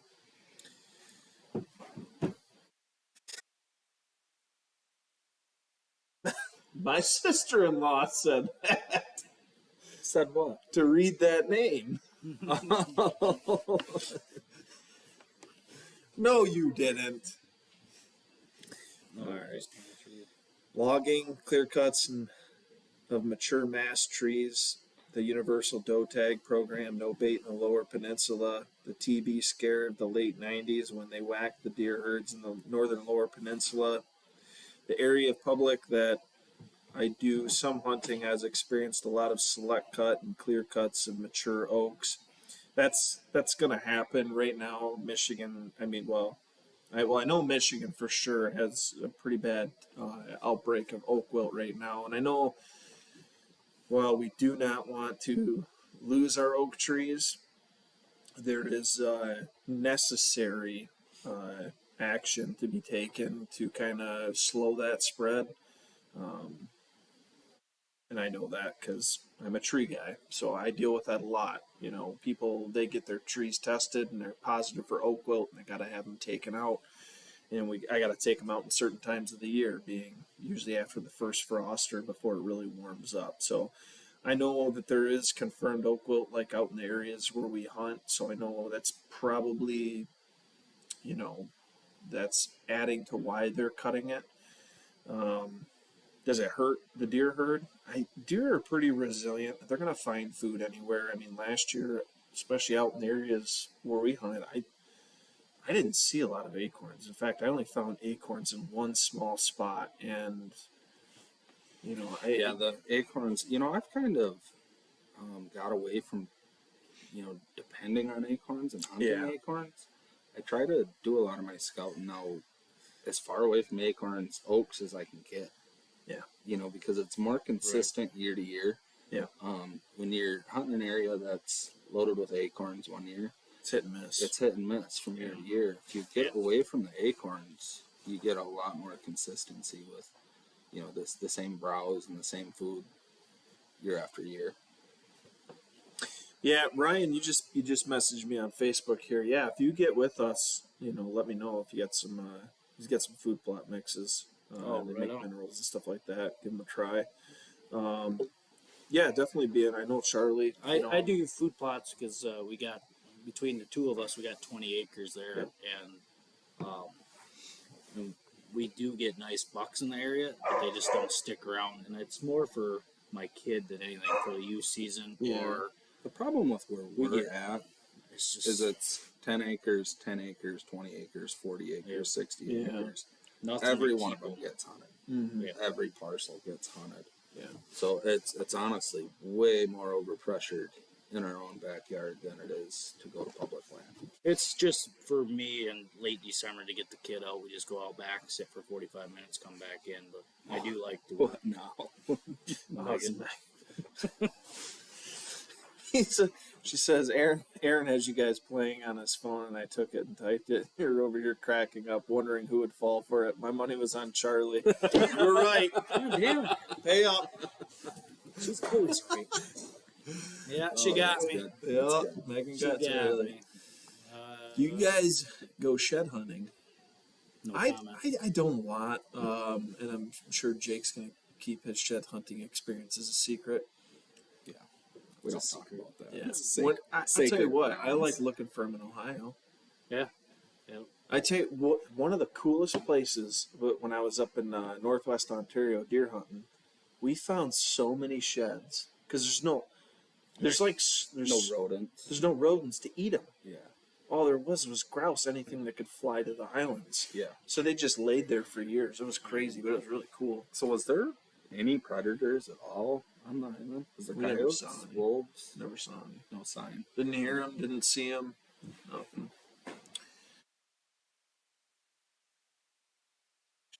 Just in my backyard. Heard about he's the bust referring last to the month. salmon bust. Oh, yeah. Right on. What caliber rifles are you guys using? I use this past year I used a 308. But usually I use my 300 Win mag. I couldn't find any shells for my 300 Win, or the right ones that I wanted to use. I shoot a Browning X-Bolt 300 short mag. I use the Browning Able, and it's a 300 Win mag. Both my 308 and my 300 are Browning X bolts. I got Shoot a heavy bullet. Usually we've got a little bit of brush to shoot through. Yep. Can't be afraid to touch a twig or a tag alder or popple whip or anything or like shoot that. through a tree. 180 grain bullet. Yep. Yeah. Yeah, same here. No Kid shoots a ballistic 243. tips. I shoot a Federal Premium. I usually like Hornady, and I've shot Winchester before too. Love your deer camp video. Thank you, Colin. Love your deer camp video and look forward to it every year. When can we expect episode 2? So right now we have 5 episodes. One just aired. We're doing it every Tuesday night at 6 p.m. and that'll be So next week at Tuesday at 6 p.m. that'll be episode 2, and then every Tuesday at 6 p.m. will be another deer camp episode until, obviously the fifth one airs, which I can't. Oh my God. I'll tell you what, in editing those videos, my favorite ones to edit were episode 4 and episode 5. Yeah. 100%. Yeah. They were just, Lots of action. lots of action. Lots of action. Big freaking deer, man. Yeah. Just big deer. Yeah, a lot of dirt naps on that one. All right, audio and visual is good now. Good to go. Right on. Yeah, so thank you, Colin. I appreciate that. He said keep up the good work, and we plan on it. So another thing, too, that I wanted to kind of cover was when we were kind of talking and we wanted to do a scouting workshop. We wanted to get some people, obviously get them here somewhat early and take them out to a piece of public that we've never been to. So that way we're looking at it with fresh eyes just like anyone else would, and we can show people how we would approach that. We also want to do some more podcasts just like this. We're going to be doing Q&As just like this. Maybe not after every deer camp episode, but we're going to do at least 2 more. One maybe in the middle, after episode maybe 3, and then we're going to do another one after episode 5, the finale. So pretty excited about that. But we also want to get groups of people up here or wherever we can meet them. Try, educating people. Like I said, we don't know. I don't claim to know everything, but I definitely surround myself with guys that know a lot as well. So we kind of bounce stuff off each other. Yeah, and we learn a lot from each other. Yeah, it'd be pretty cool to get a group of people together, take them out in the woods, and For sure. look at some new stuff. Yes, in and out. What's in and out thing about? Is that our audio and picture? No rifles. Rifles, yeah. Well, has the hunting pressure been in your area? I've been noticing a huge drop in hunting pressure. Yeah, I would agree with that. yeah, I guess, Jake, you can lead with that one. We kind of talked about it already. We talked about it a little bit there's earlier, but a lot more people in the woods now that are, I guess hunting the way that we hunt. Yeah. Um, Sorry. Getting back further, picking their spots and sitting in a tree or on the ground for that matter. but for pressure itself, it's went down for sure because I could literally go to one of my spots and you only see a couple vehicles parked on the side of the road. It's on opening day. When I think about pressure, I think about the guys that walking around, our grandpa. Yeah. He can't sit for more than an hour, and he's Yeah. going to get up and he's going to go for a walk. for sure. Those are the people you need to rely on. If you're going to hunt pressure and use pressure to your advantage, you need to be able to rely on those people to get up and walk around and bump deer around. And we just don't have that very much anymore. No. And these spots that we're You see plenty of vehicles parked, Yeah. but people go in and they hunt and they come back to their truck and they go home or back to camp or whatever, but Yeah. they're not up walking around like No. they used to.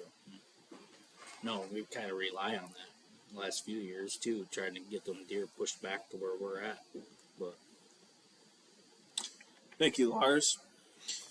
Yeah, another thing too, that some people have asked us, because we hunt so differently. Like one day I might be in a climber, you'll have your hang and hunt. You'll be in a pop up. And vice versa. You'll be doing a little bit of. We do a little bit of kind of everything, and I think that the biggest thing is it's based off the situation that we're in.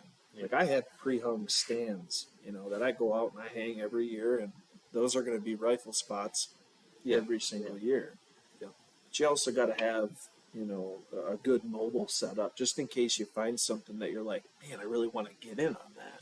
Well, and you do it every year. You've got these spots in your head that, backup spots, whatever you want to call them. Yeah. You've got them in your head, and you can just take a climber or a pop-up or a hanger on whatever and set up last minute. Yeah. But I think we've all got spots that we set up pre-deer season, early October or whatever. Right. And get in and get spots set up as well. the weather can change, so you can get that stupid east wind on opening one. Yeah, but me and Alvin were talking about that. I want to say the last 3 years in a Last row 3 years. for Easily. sure has been an east wind. Yeah. And this year I planned for it. Mhm. You know, I knew. I was like, man, east winds aren't uncommon anymore. No. Yeah. You know, you hardly ever used to have an east wind during deer season, during gun season. I For did. whatever reason. Well, I had a spot set up for an east wind until somebody came and sat up on the east side with a ladder stand. So on opening morning, Lovely. gotta love it. Yeah, thoughts on the Kansas banning trail cameras? I think on that's public too. land? That is a little too fresh out there. I think we need to. Yeah, it wasn't. It wasn't hasn't- like it was even just cell cameras. It No, was it's straight up any all trail cameras. camera. Any trail cameras, and I'm not 100% on, but I think you could still do it on private. Yes, I'm you not can. 100% on that, but yeah, Yeah, I've all this week, from Monday to like this morning. Yeah, Everybody's been talking about that. So on the podcasts and stuff. So we heard Utah did something similar. they did it for shed hunting, and they did I'm not 100%, but they did something with sheds. Yeah, Yeah, there's a lot of states now going to like a shed season. yeah, I get. I mean, And that's all, you know, they just don't want people pushing the elk and deer around. I get that. At their lowest. But I think there's a lot of political motivation behind a lot of these bills that get passed, unfortunately.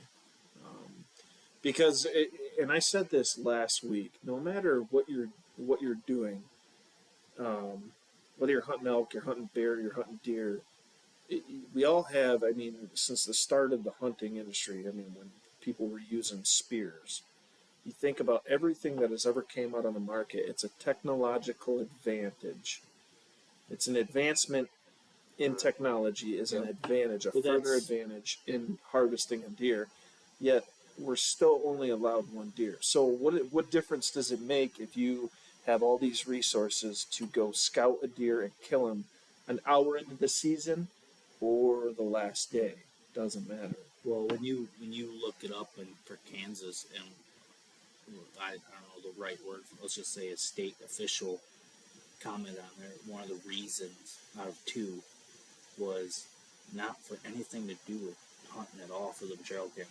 It was for a Karen down the road that wanted her picture taken on public highways. Yeah, That's really what it was about. That's exactly. Wow. It was like number 2 or I'd number have to look one into that. reason. Yeah. So, I mean, everyone's been bringing it up this past week about that. It's Yeah. nothing to do with hunting, nothing to do with your deer. Oh, I'm sure it's a lot. There's a lot of clickbait out on YouTube Yeah. about it. You guys doing black powder season? Oh yeah, just yeah. wait till Just wait till episode 5. 5. You'll see what Charlie does with the black powder.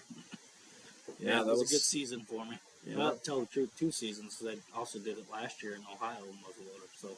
Yes, you did. So yeah, two Yeah. good muzzleloader seasons for me. We do pretty good. Yeah. We've killed some good deer. in Jake late had Yeah, season. you had last the one year. the year The before. year before I killed a good buck. Yeah. We don't give up, that's for sure. We just load up the powder and go back out and do it all over again. I went out and sat on my birthday. Well, I think I showed you that like little strip of swamp where I thought the deer were coming out and they were going out into the fields. Anyways, I put a trail camera in there. And it was probably like the last week of rifle season. I didn't get to hunt it, but I had a tree stand in there that I put in there just before bow season. And I was like, never got to bow hunt it, never got the rifle on it. And I went in there, put a trail camera in there just because I wanted to know what's going on in there. A couple nice bucks show up.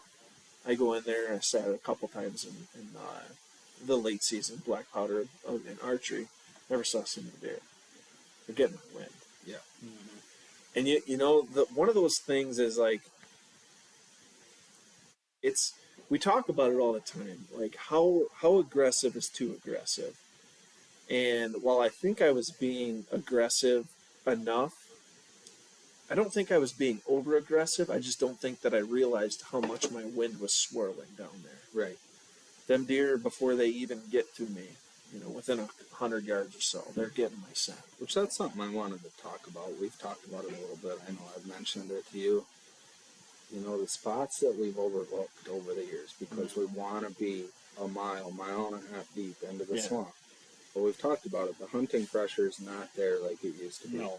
The last couple of years, I've concentrated on a lot of stuff that's overlooked it's not nearly as deep as you would normally be. And I found, it's worked out time after time because Thanks, you're not, Chad. You're not bumping deer going in, your entries and exits are huge. If you're bumping deer, you might get 1 or 2 sits out of that spot. Yeah. But after that, they're on to you.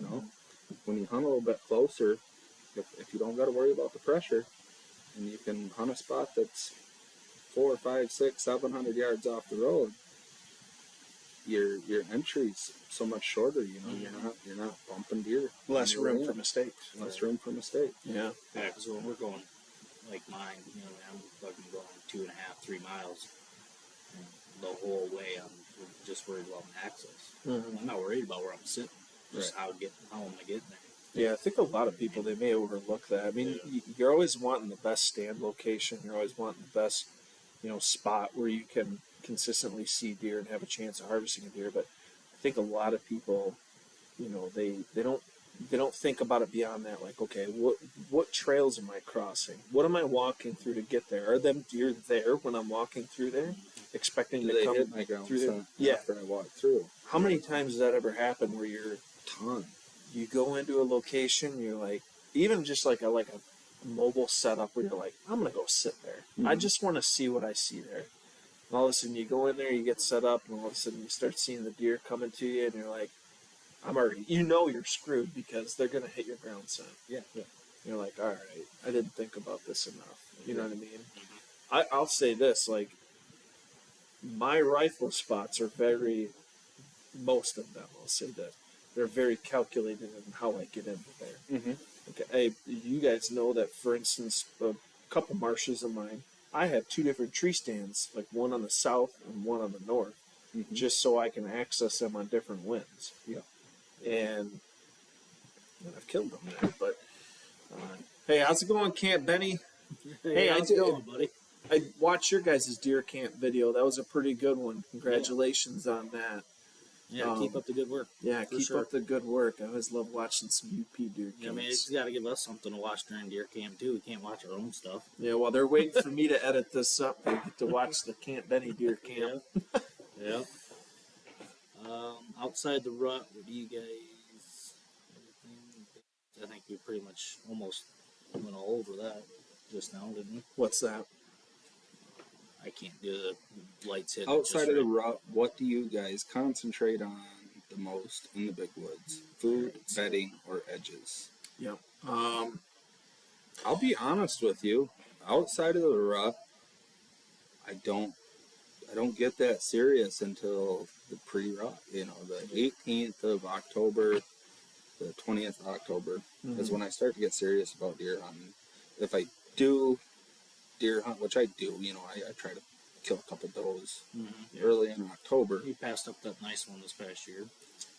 What's that? That buck. That was late though. That was November 1st, I think, right before we went. right before to we went. Yeah. I don't know. I guess when I'm hunting early season, I concentrate on food. I'll sit right on a food source in the early season. If I'm strictly trying to hunt does, I want to sit right on a food source. Yeah. Whether it be acorns, a green field, a heavy browse, that's what I'm sticking to. Depends on the weather and what time in October. If I'm doing an early sit and I'm doing mobile, if I'm doing a mobile sit, I might hit up the water. Yeah. Depends on the weather. If it's still that hot, early October, I'll go sit up on some water. I don't like hunting in a t-shirt.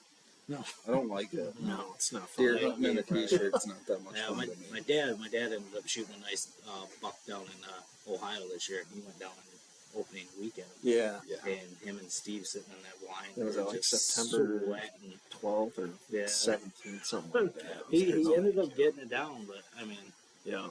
No, I'll tell you this. There's a few times throughout bow season I get a little courageous and I'll go take a stab at like just a random thick spot where I'm like, there's got to be a buck back there bedded. And usually it's it's within the line of where they're going to be transitioning to, like, let's say an acorn ridge or some apples or maybe a food plot, the DNR planted or clear cut. So that acorns. But I mean, like I said, October is my busiest time for tree work, and when I get out, like, I have certain pins that I drop, and I got like a little list, like, okay, if I got an east wind, I'm heading here. If I got a west wind, I'm headed here. Yeah. And I think we all do that, or you got it in the back of your head at least. But I'm not gonna lie, there's a few times where I've marched pretty deep into a cedar swamp or a marsh. Just I'm middle of October on a cold front or something, and I'm like, all right, let's see if I can give it a try.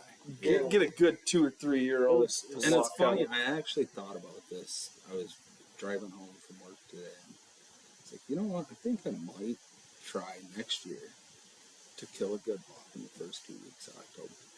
Like, put the does aside and see if I can kill a good buck. It almost seems like that would be the time. If I could do it. Yeah. I've killed some nice bucks with my bow early in October. Sure, when I was younger, when that's all we did, you know what I mean? October 1st came around and we were hunting, Gone. But the last few years, I just haven't really tried to kill a buck in the season. I honestly, one of my bucks on my wall right now is from October 1st. Yeah. So Yeah, what was that? 2011. You shot that 8-point on opening day of bow season. Wasn't it pretty early when you went to Wisconsin last year? I went to Wisconsin last year. It was like Wasn't it? no, it was like September 25th through the Opening weekend or something, isn't it? yeah. No, it wasn't opening weekend. It was already a week or a week and a half into the Wisconsin bow season. What were you targeting? Well, I tried a couple different things. Here's the thing: is the area that I had picked out that I had hunted before. Yeah. And me and Tony went over there and we bow hunted it. I think it was 2017 or 2018. Yeah. Anyways, we saw a bunch of deer. It was really cool. Set up a lot like the area we hunt in Michigan. But when I went there, the area that I had picked out, that I had planned on hunting, had all my pins dropped and everything, there was 3 bear hunters. Oh yeah. It was bear season. And I'm like, man, I don't know how long it takes to get those tags over there. I can only imagine, like, if I'm going bear hunting here where it takes, a few years to draw a bear tag, and all of a sudden a deer hunter with an over-the-counter tag is walking in on me. So I didn't even bother with it, but I ended up picking a country, or a piece of country that's a little bit different. It was a river bottom, actually. And there was a couple high spots in it, but you could see that it had been flooded, throughout the summer, I was like, all right, so you could see the high spots because the vegetation wasn't, matted down from, like, the river current. Like, okay, so I see where the high spots are. And I got into some of those areas, and I saw a deer, didn't see anything, that came close, or didn't, obviously a shooter, but I don't know. For the audible that I had to call, it was a pretty good experience. But yeah, Wisconsin, there's plenty of deer there. There's there's a lot of deer. That's for sure on my bucket list in the next couple of years. Yeah. If not this year. Yeah, I'd like to go to Wisconsin. Wisconsin's fun. Yeah, I think we need to go there. One of these years we need to skip Ohio. Well, that's hard. Well, You're asking. I know. You also, you two have your own company, and you guys can, like, leave whenever. But Yeah. What's vacation time? You know what I mean? You can leave. I think we could do Wisconsin, like, middle October, late October. Yeah. I think. You can do it the last week of October. I- If you look back on, like, a lot of the trail camera activity that you get in, like, late October, Oh yeah, easily. it's the same thing except there's more deer. And keep in mind, I don't deer hunt where popular like Dan Infalt or anything. I don't deer. I deer hunt where he bear hunts. Yeah. You said that before. It's up in, like, big country. Yeah. It's set up a lot like where we hunt here in Michigan. I did that for that reason because it would be a little bit more familiar. There's way more deer. Well, you were heading out there, and I'm texting me back and forth. So I'm like, oh, hey, this is a pin that I was looking at. He's like, yeah, that's where I'm heading first. Yeah. And I'm like, oh, right on. I think that's where the barrel. Yeah. Man, the little barrel. Yep. Like, oh. Let's make it official. If my wife's watching this, I'm just gonna let her know right now.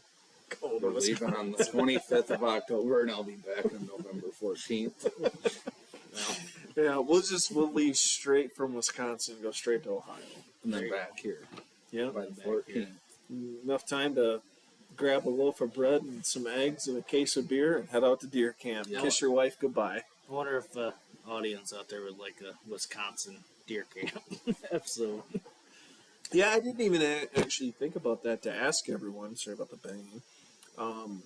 You guys watched the Ohio deer camp? What'd you guys think of that? Let us know in the comments. Plan on making that a little bit bigger of a thing. I know lately, for whatever reason, that video has been blowing up. Don't know why, but I mean, we saw quite a bit of deer. There's no doubt about that. But I don't like to watch that video. that one would break your heart. And Especially actually, part two. you guys Beer, wait. Charlie. Yeah. Episode 2, you're going to see a massive heartbreak, unfortunately.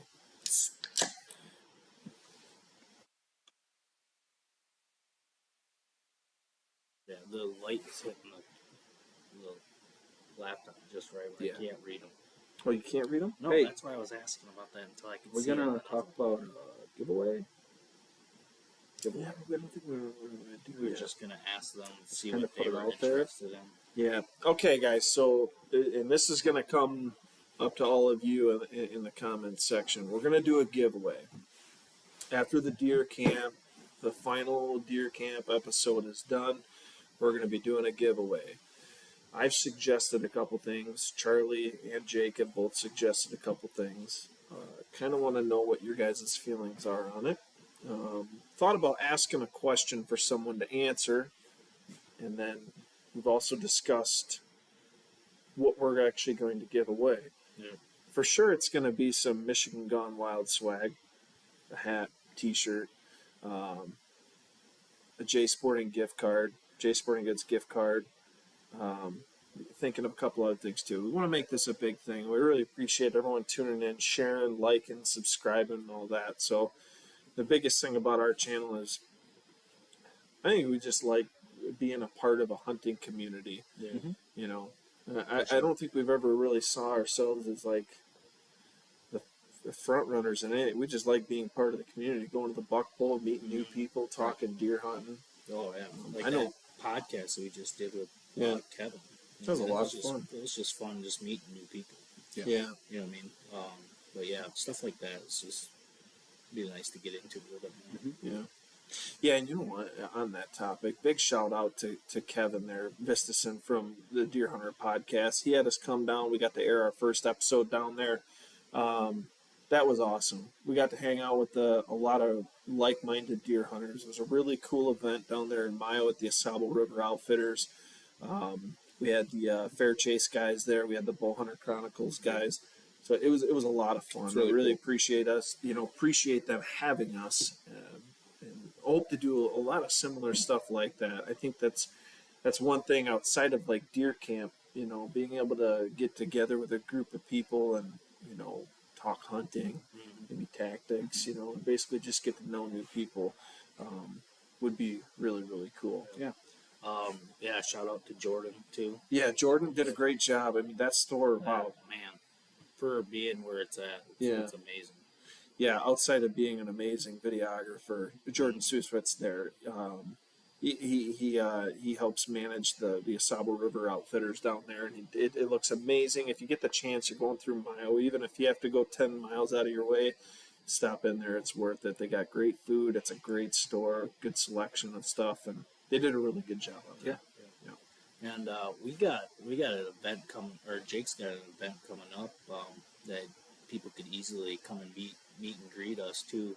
Is we'll be there. the Elk Foundation that Jake and his group just started this past year. So, Michigan Elk Country Association. Mecca. Mecca. All right. We got two board members in this building right now. Yep. Yeah. So you're on the board. My uncle, Chad's on the board. Uncle Chad's on the board. I know Scott's on the board. Scott Connell. Yep. And that'll be May 12th. We're doing kind of it's a casino night. Yep. Kind of a banquet. Yeah, Gonna we do a should bunch get of over Chad raffles, out here to you talk know, about it. I games. know he's watching. We have the information. Get out here and Chad- you need Chad to come out here, sides. Uncle Chad, and you need to tell people about Mecca.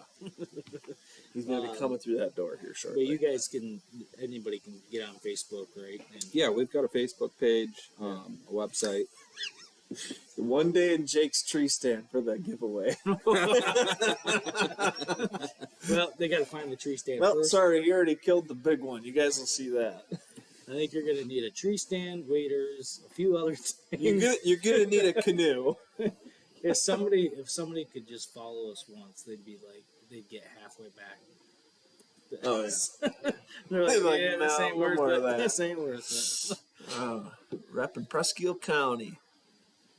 Eddie Bay That's Lodge some here. very Shot a buck cool last country. year. Owen style, 37 feet up, and a white pine overlooking a leather leaf mark. Hell yeah. Well, congrats. That's what I'm talking about, Sam. Hell yeah.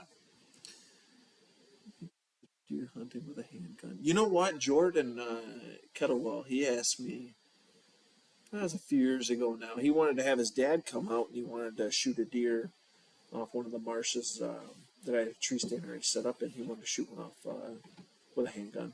That would have been pretty cool. Yeah. He was going to get that on film and everything. That would have been really cool Well, to see. you and I have a family member that does that. Bailey Credden. Oh, yeah, Bailey. He shoots at bay at least. Well, not recently, but in the past, he probably shoots probably a handful of deer with Yeah. a handgun. I Yep. thought he shot a bear with one. He did. He did. shoot, Okay. Yep. Okay. Yep. Okay. I was Yep, right. he did shoot one with a pistol. Yep. Yeah. I think that was his last bear, believe it or not, that he got. So what, 10 years ago? Was it? Yeah. So I think he's coming up with a bear tag this year. Nice. Yep. He shot a couple. I know I'll be drawing my bear tag for the UP this year, so you guys will get some bear hunting content from me. Got a question right here. Would you guys ever do a raffle where the winner gets to hunt with your group? That's from Ray Barr. Ray's a good follower of the show, a good friend of the show. So, I don't know. I don't know about hunting. There's a lot of liability there, and I don't know if I want to get my hands wrapped up in that, but I would love to do an event where people can come hang out with us for the day. Like I said, shoot some bows, have a campfire, you know, drink some beer, some bourbon, whatever. That would be a lot of fun. I know we had talked, we don't want to let too much of the cat out of the bag, but we had talked about doing a couple workshops. Yep. We want to get some people together. We want to basically teach our way of looking at deer hunting and how to scout, how to find new spots, how to maybe adjust the way you're hunting current ones that you're hunting already. Yep. You know, that would be really cool. But yeah, we have a lot of things in the works, a lot of things that have come up in the last few months that people have been sending in questions, emailing us and everything. And, you know, we're definitely full steam ahead, especially for this season. Yeah, there's going to be a lot of opportunities to do a meet and greet and to come out and meet us. We'll hopefully get a couple of events under our belt this year. And, Yep.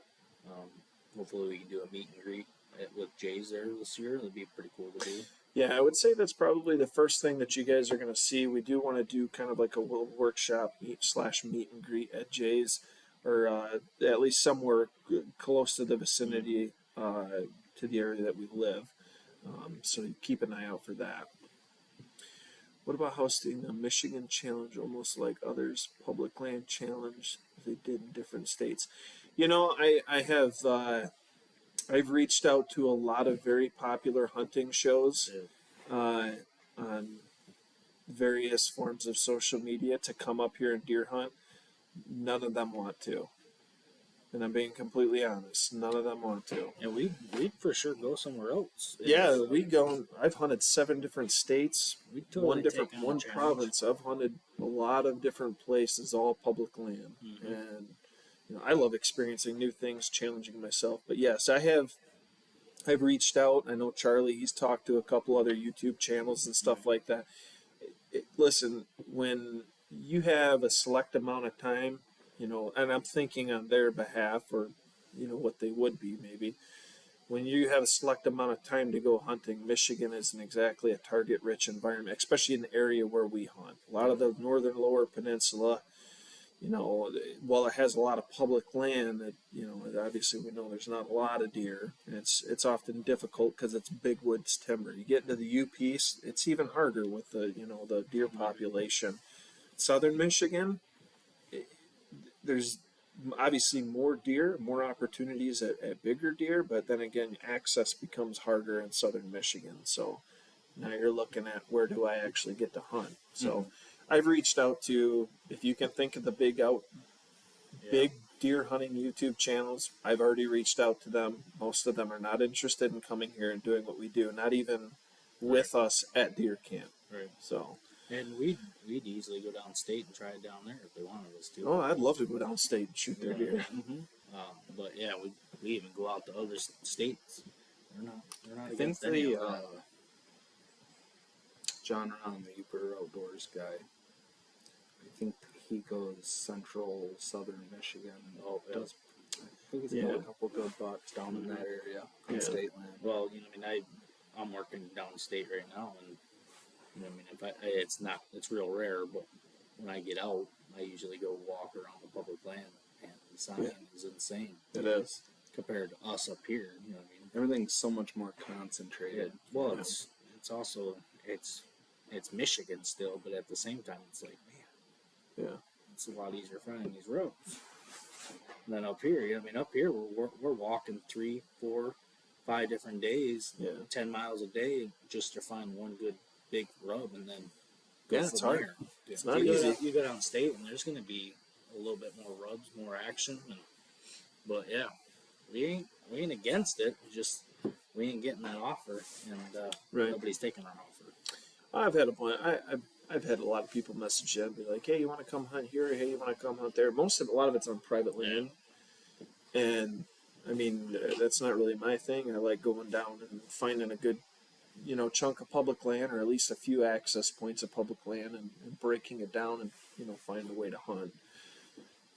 So that's just me.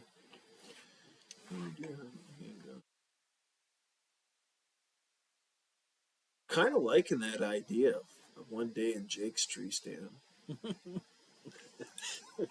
I don't think it's that great of an idea. I don't think it's that great of an idea. I'll put somebody in a tree stand. Yeah? Yeah. Yeah. They got to bring the tree stand. They got to bring everything, though. We put them in the tree. How's that? We'll point them to the tree. Point them to the tree. They got to put it up and all that good stuff. Yeah. Can't give them everything. No. Got to make them work for it. They want the true Northern Michigan deer camp experience. Yeah. You don't need anybody falling out of a 60-foot tree that Elvie puts somebody in. 60. Hey, I have never had a tree stand come undone, or I knock on wood here. But well, we also wear our harnesses, so we've been pretty good on that. I'm thinking about it. What if we took and get you some of that cougar, son? Jake's got me turned on to the old cougar. Faithful grizzly guy. It's the same thing in a different can. It's actually the same can with a different wrapper. What if we took a guy or two to a piece of state land we've never been to and hunted it? Oh, with them? That'd be cool. That'd be I'd do that. Set up like a canvas wall tent or something like that, and kind of its own separate camp, Yeah, during bow season. mid-October for a bow camp. Yeah, that'd be cool. What do you guys think? What do you guys think about that? Like a mid-October bow camp, doing a drawing, maybe like 2 or 3 guys or girls, whatever. Yeah, and just do like a mid-October deer camp, bow camp, 3-4 days. Pick a spot on the map and give it a try. I got a couple spots I'd like to try out. Yeah. Yeah, it'd be a good one. All right, Ray says, "Hey guys, really enjoy your videos. My wife and I bought property up near Indian River, in Pigeon. That area is wild. Have you ever seen wolves up wolves or cougars. I've never seen wolves or cougars in that area. Jake's a cat hunter and he's a houndsman. I would assume that if anyone saw any wolf or cougar tracks, it would be him. If anybody can show me a cougar track in northern Michigan, I've got $500. Yeah, If they can show me a cougar track. Yeah, if anybody's gonna see a cougar track that's in northern Michigan, it's gonna be Jake, and Jake hasn't seen one yet. So Well, it's not just me, but there's you got too many. so many hound hunters that are staring at the side of the road for hours and hours on end, driving around looking for tracks on the side of the road. Yeah. I've never seen or heard of anybody else cutting them off lion track Yeah. in Michigan. Lower Michigan. Below the bridge. I guess that answers that question. Sam asked, overall, are you seeing a decline in the number of big bucks in your area?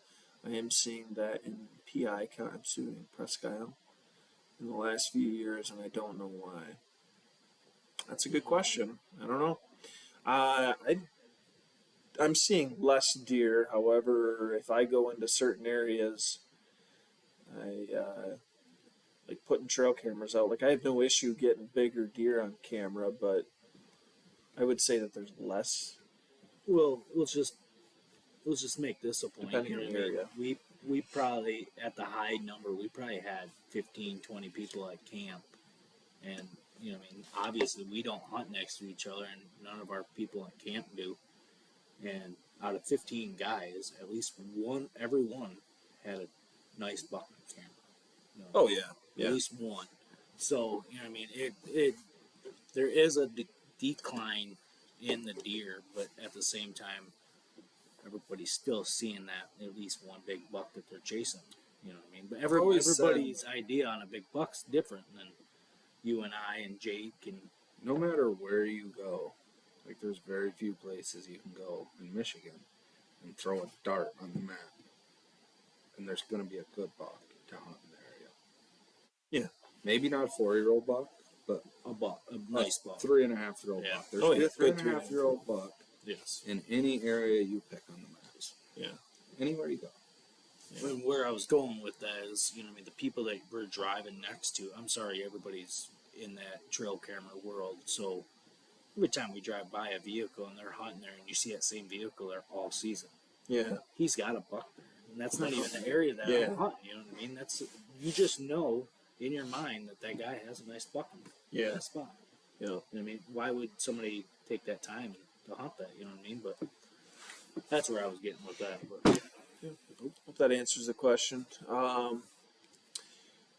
Eric Anderson, yes, do you guys live in the Gaylord area? Yeah. We Vanderbilt, Gaylord. Some people are like Wolverine. Yeah, we're in basically at Siegel County, Sheboygan County area. yeah, there's supposed to be some snow tonight, but as of right now, it hasn't came yet. So Yeah, I'm hoping it's not too bad. I got some tree work lined up I got to get taken care of. Ryan asked Jake, part of the Hunting Dog Federation. I'm not a member of the Hunting Dog Federation. I guess I support them. Yeah. well, we were kind of back in the day. But Yeah, you're thinking of Bear Hunters. Is that what it Bear Hunters was? Association. Oh, the Michigan Bear Hunter Hunting Association. Dogs Federation's different. Yeah. I probably should be a member of it. But yeah, as of right now, no, I'm not a member. And that might be another thing that you might be seeing this next year or two, a little bit more Yeah, of the. I want to try to outside. dive into a lot of hound videos this summer. Yeah, that's one thing that I've really, really wanted to do. I know Jake's been wanting to do it for a long time. It's just a matter of trying to figure out how Get that good content, clean Yeah. content, good, clean content that to put out It's because so fast paced, high speed. You Yeah. know, it's hard to. Hard to click that. We'll record figure it button. out. I'm Yeah. gonna put some serious effort into it. This yeah, summer. hit the like button if you guys would like to see Jake doing some hound hunting. I think it'd be pretty cool. Yeah. Yeah. So, the Outdoor Conquest, thank you very much. Appreciate it. appreciate So keep up the good work, fellas. What about predator hunting? Coyotes? Any comment on pheasants improving? I honestly don't know much about pheasants. I do know some people that that know the pheasant country down in Right. southern Michigan. Actually, that'd be a good person to have on the podcast. That's also who I got my Brittany from.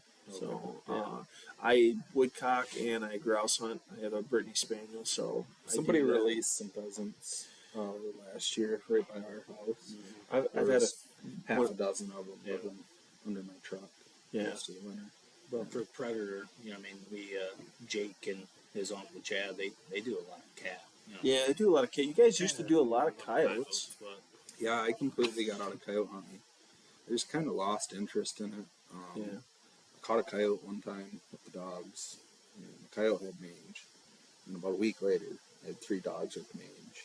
Ooh. And it wasn't a huge deal, took them in and got them on medication. It's just a mite, but Yeah. that's kind of when I drew the line. I was like, I like cat hunting better, and I was trying to do both, and I couldn't be good at both. It's hard. It's like, I'm just going to be a cat hunter. I haven't looked back. Yeah, you do have to definitely like your cat hunting. Mm-hmm.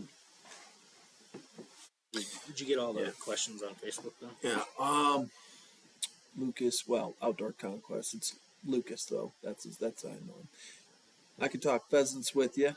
We used to raise them and release them for 10 years. I also used to work at the Rooster Ranch in the Thumb. Lucas, we'd love to have you on sometime, buddy. I'd love to go fishing with you too whenever we get a chance. Yeah, Lucas he's got a good YouTube channel there, the Outdoor Conquest. You guys want to see some cool stuff? Go check out his channel too. He does a lot of cool stuff in the Thumb and on the Saginaw Bay too. Give his channel a check out there. Well, I think we're about an hour and 49 minutes in. I purchased my German short hair from a pheasant farm 20 plus years ago. Best dog I ever had. Yeah. Give me a DM on Instagram. We can figure it out. Sounds good, bud. Yeah, for sure. Yeah, Charlie and Jake are going to be kind of taking the head on the podcast here. Obviously, I'll be on it too as well. But these guys are going to take the reins on that. I'll have them get in touch with you. Got a lot of cool content going to be coming out with the podcast. We're going to try doing it, making sure we got at least a weekly episode, if not more. So keep an eye out on that. Every episode is on Tuesday at 6 p.m. Yeah, we have a total. The Deer Camp series is 5 episodes, and it's each one is 40 minutes plus long. The last one I think was almost 50 minutes, but it's going to be coming out. We have weekly episodes. So the next Deer Camp Part 2 is going to be coming out next Tuesday at 6 p.m. And then after that is every Tuesday at 6 p.m. is when it'll be released. They're already done. They're already scheduled. I could drop them right now, but I just want to see you guys wait. Yeah. No, honestly, we put in a lot of work this year. I know, Charlie and Jake, they definitely did. And I busted my butt to put together a story that would represent what they went through to get the deer that they did. So we're really excited to showcase it with you guys. It was a great year. So Yeah, for sure. Hands down. Hopefully it keeps going that way. I hope so. Yeah. We got to go walk a couple marshes, couple swamps. Yeah, I was just looking at that. A couple days ago, I was up late at night, couldn't sleep, and I'm pulling that up, and I'm looking, and I'm like, If I have I get there so bad. if I have any wind And out of that's this, what I want to do. Like the spot that I was looking at, I think I kind of showed it to you. Yeah. We were kind of talking on the phone and looking at the map at the same time. But Yeah. the spot I'm looking at is completely set up for a south-southwest wind. Yeah. So the way your spot's set up, if that other spot, we get in there and it looks good. we can hunt it on the We same can, day. we can go there, and Drive over over together. together. It's a pretty good hike across there, but it'd be perfect. Yeah. I like it. I fell in love with that area. I literally, so this is how I told you guys, like I'm not messing around this year. I have screenshots of aerial photos, like an Onyx, pins dropped and everything. And it's like a to-do list. Like this has got to get ready for a tree stand. This has got to get ready. Got to do this. Got to do that. I literally have so much stuff planned, and it's going to be hard to get to. I tore my Achilles about a month and a half, almost 2 months ago now, trying to play basketball. Mentally. Like you're 18. Like I'm 18. As Yeah. an old man. Yeah, I had a day where I used to be, pretty limber, but yeah. Anyways, so spring scouting's going to be very, very slow motion for me. Well, I'm taking that thing that Jake mentioned earlier to heart, them overlooked spots, and I got one spot that I'm gonna go take a look at for sure. It's a little bit. It's not a new area. It's an old area, but I think I just overlooked it way too many times. Drove by it so many times. That's probably happened a lot to a lot of us, and I'm assuming a lot of you guys. You look at a piece of land that you wanted to hunt.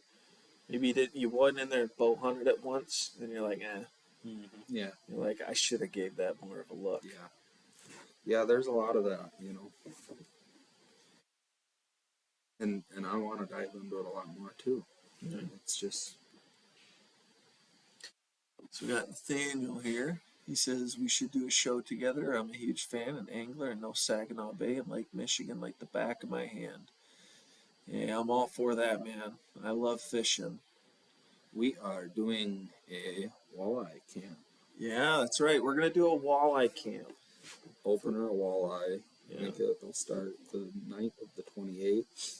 No, I think it's 20. Oh, yes, you're right. So we'll Yeah, get there 20. on Friday, the 28th. Yeah, we go out at and drink beer and hang out until midnight on Saturday morning at Yeah. midnight for Yeah. opener. And we'll hit the boats and fish all night into daylight. I got my boat ready to go. I think we talked about how we're gonna have it set up. We're gonna have a GoPro on my boat. We're gonna have a GoPro on Jake's boat. Then we're gonna have a GoPro on Brad's boat. Yeah. So we can film Brad and your dad. Yeah, You guys will like It's gonna be a that. good one. deadliest catch. Deadliest, that's right. See But they which- catch a lot of walleyes, which is kind of crazy. But nothing beats deer hunting the Northwoods. So rewarding when it comes together. Yeah, Colin, you're right. Yes. I've hunted a lot of places. I've had the opportunity to hunt a lot of places. I've killed some nice deer in some places, but when it comes to northern Michigan deer hunting, I don't know if there's anything that beats it. Especially once you actually do connect and you get that deer that you've been chasing. I think it's a different feeling. Yeah, for sure. Yeah, a lot of excitement goes into it. That's for sure. Some people go a little overboard on their excitement, but That's all right. No such thing. Well, I can't. That would be a different thing. Yeah. Well, we're gonna try doing a few different things. There's a lot of things I think that we do, year round, not just deer hunt or deer camp, but I mean, we do things. There's a lot of things we want to share with you guys. Yeah, that walleye camp. We talked about Jake with the hound hunting. I mean, I spend that's the big one right there. Yeah. 80% of my time is spent behind hounds. Oh, yeah. 20% of my time is spent deer hunting and elk hunting. yeah, But I would say 80% of my time is spent behind dogs. Yeah. And we like to share that. And the cool part about following hounds is they take you into the nastiest, Yeah. darkest places in northern Michigan. Yeah. Like you are going Good to at that. find the nastiest shitholes that you can find following hounds. big cedar swamp, Just blow down. nasty, bears, bobcats, especially bobcats, Oh, yeah. You just That's- end up in the worst places you could possibly be. Mm-hmm. Well, and you if just we haven't stick figured those it out, in the we'll back of your have, head, dude. Bobcat season 2, you know what I mean? Yeah. Hopefully we haven't figured it out by then too. Yeah. I think everybody really like that.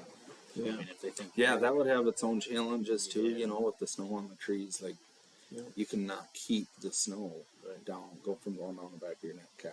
Yeah. Like, Well, you're going to be soaked just from snow going down the back cold of your and neck. wet. right. So I can't imagine trying to film it, Well, you and also keep the snow off your camera, off the lenses and stuff like that. you gotta But remember you got that we'll give it a 6 foot, try. 6'8" giant that follows you around during cat season. We'll just put a GoPro on Chad's head, belly, chest, neck, And so everywhere.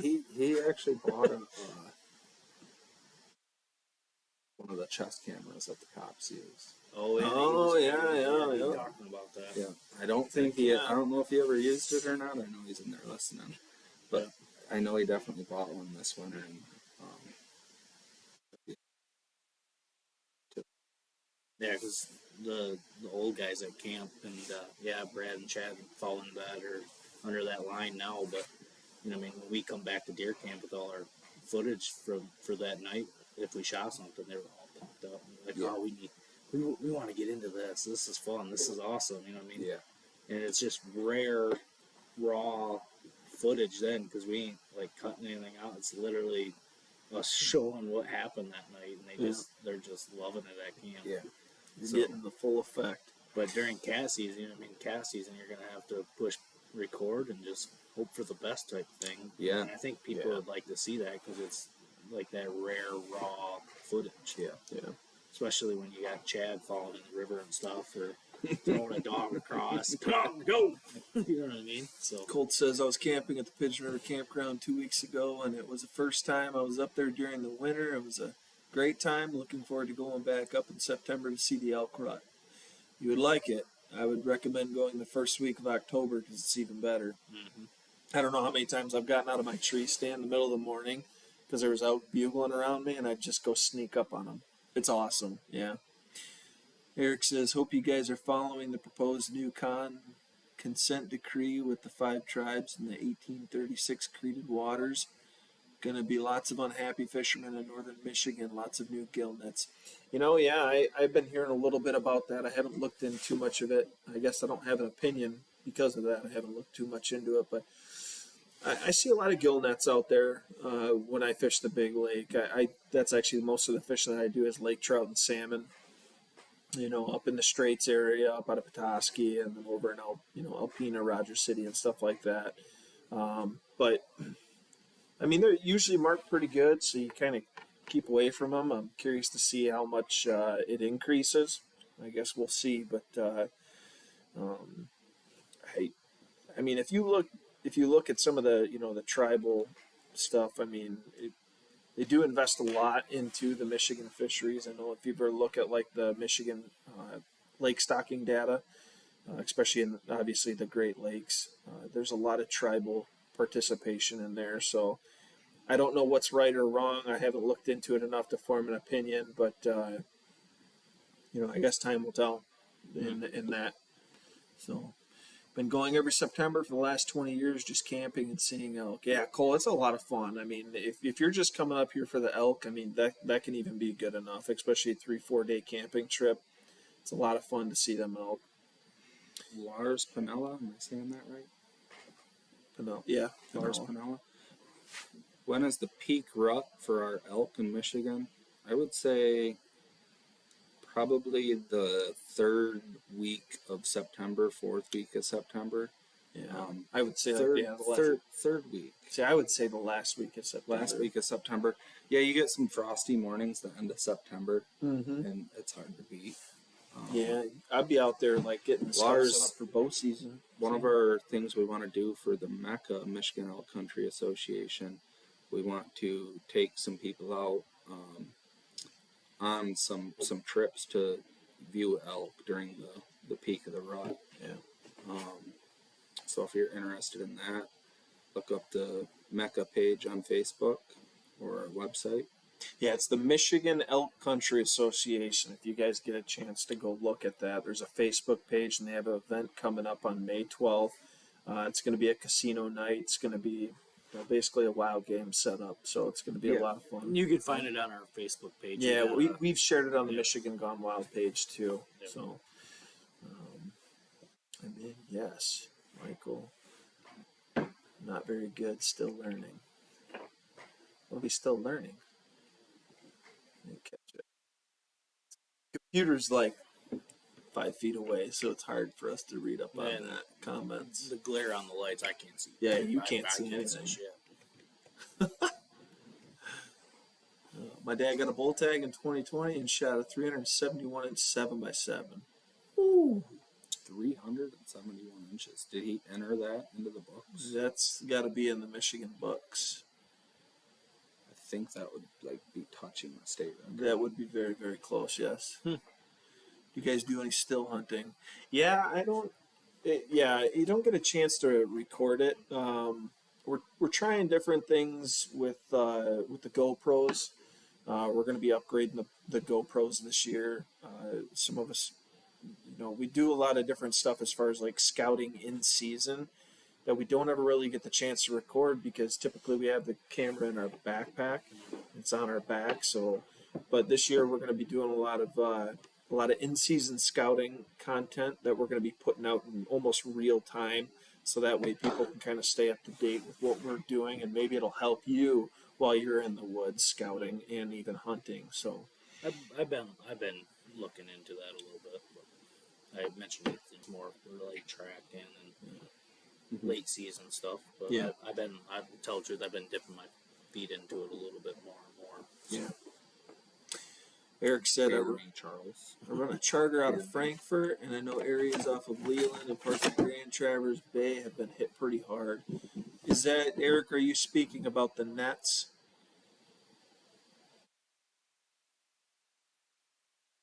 Daniel says, yeah, it was scored, missed the record, but truly was a giant. Yeah, 371 inches. Yeah, I want to say the state record's in low 370s. Yeah. Couldn't have missed it by much, Yeah, but couldn't have been by that is an absolute giant. Brandon says, what area do you hunt in Ohio? I'll tell you this, we're pretty close to Kentucky. Well, there's that one tree that we usually park next to Yeah. in Ohio, but that's as close as I'm going to tell anybody. Yeah, it's pretty close to Kentucky, I'll tell you that. There's a few rocks, a few blades of grass, Yeah, a some couple big oak towns trees. nearby. You know what it really has in Ohio that we hunt? A lot of thorns. I tell you what, if anyone went back and looked at my post, they'd know the exact county, because when I shot my Boone and Crockett buck, Oh, yeah. It says it right in. it says it right on there. Maybe I shouldn't have Hey, posted that. hey, that's a good time to hit you up on that. On what? Have you ever talked about your Boone and Crockett buck? I posted a picture of it, but I never. Let's hear it. So just so no, See, it's no, one of those that's things gonna where be I didn't get it on film, so Well, I want to do a separate podcast on that. I want to get Elvin and Tony in on Okay. those. So, but just to give We'll you do a guys heads separate up, yeah, we're gonna podcast do on a my separate boner. one on that one. Talk to Elvin on the secret buck that he shot a couple years ago. One. yeah. Eric Eric. says run it. That was about the gill nets. Yeah, I don't know. Honestly, Eric, I think the furthest south I make it is on Lake Michigan, anyways. It's probably down to Cathead. Obviously, I don't think there's going to be nets out there. I haven't seen any, anyways, but it wouldn't surprise me. Yeah, depending on what the regulations are, and like I said, I haven't looked into them or anything like that. But I mean, if they're opening it up to other species and maybe obviously career limits and stuff like that, it wouldn't surprise me that they're going to be getting more nets out there. But yeah, good area to fish, especially down there by Frankfurt. I want to haul the boat down there one or two times this summer. We don't get salmon up here really till August. I mean, you might get the occasional one in July up in the Straits, but Really, the end of August, right? Yeah, When it usually gets really good. yeah, especially like when I go up in like Petoskey or Charlevoix. I mean, you're really not getting them into. I think the earliest I've caught one out of Charlevoix was August 12th. Yeah. But the the Charlevoix tournament, and there's a few salmon caught, but there's not a lot. There may be like a dozen or so, but they're going way down as far as they can go. So yeah, I don't know what you think, boys. Yeah. We got a few things in the works for our podcast. One of them, obviously I want to get you and Tony on there. Hopefully you guys like to hear some stories. We're going to try to do a little bit more stories and try to get some smaller folks on our podcast here soon. Not really worried. 271, not 371. Yeah, 271 is still a good Michigan Bowl. Oh, I'd say 371, man. That's big. Yeah. I would have heard about that. Especially when you say, what was it, 2020? Yeah. 371 inch 7x7. 271 still a great Michigan Bowl. Yeah, it's a good Michigan Bowl. So, yeah, just so you guys are kind of aware, we're gonna start wrapping this thing up, but we are going to be doing the podcast. We're going to be releasing this as a podcast, but we're going to be doing it obviously a little bit more regularly. Charlie and Jake here are going to be taking the reins on that. Kind of getting people together and doing some interviews to help everyone out there, whether it be fishing, hound hunting, bear hunting in general, or cat hunting and stuff like that, deer hunting too, obviously. but yeah, we got a lot of things in the works. It's going to be definitely way more consistent, and I look forward to just kind of breaking this thing wide open. Yeah.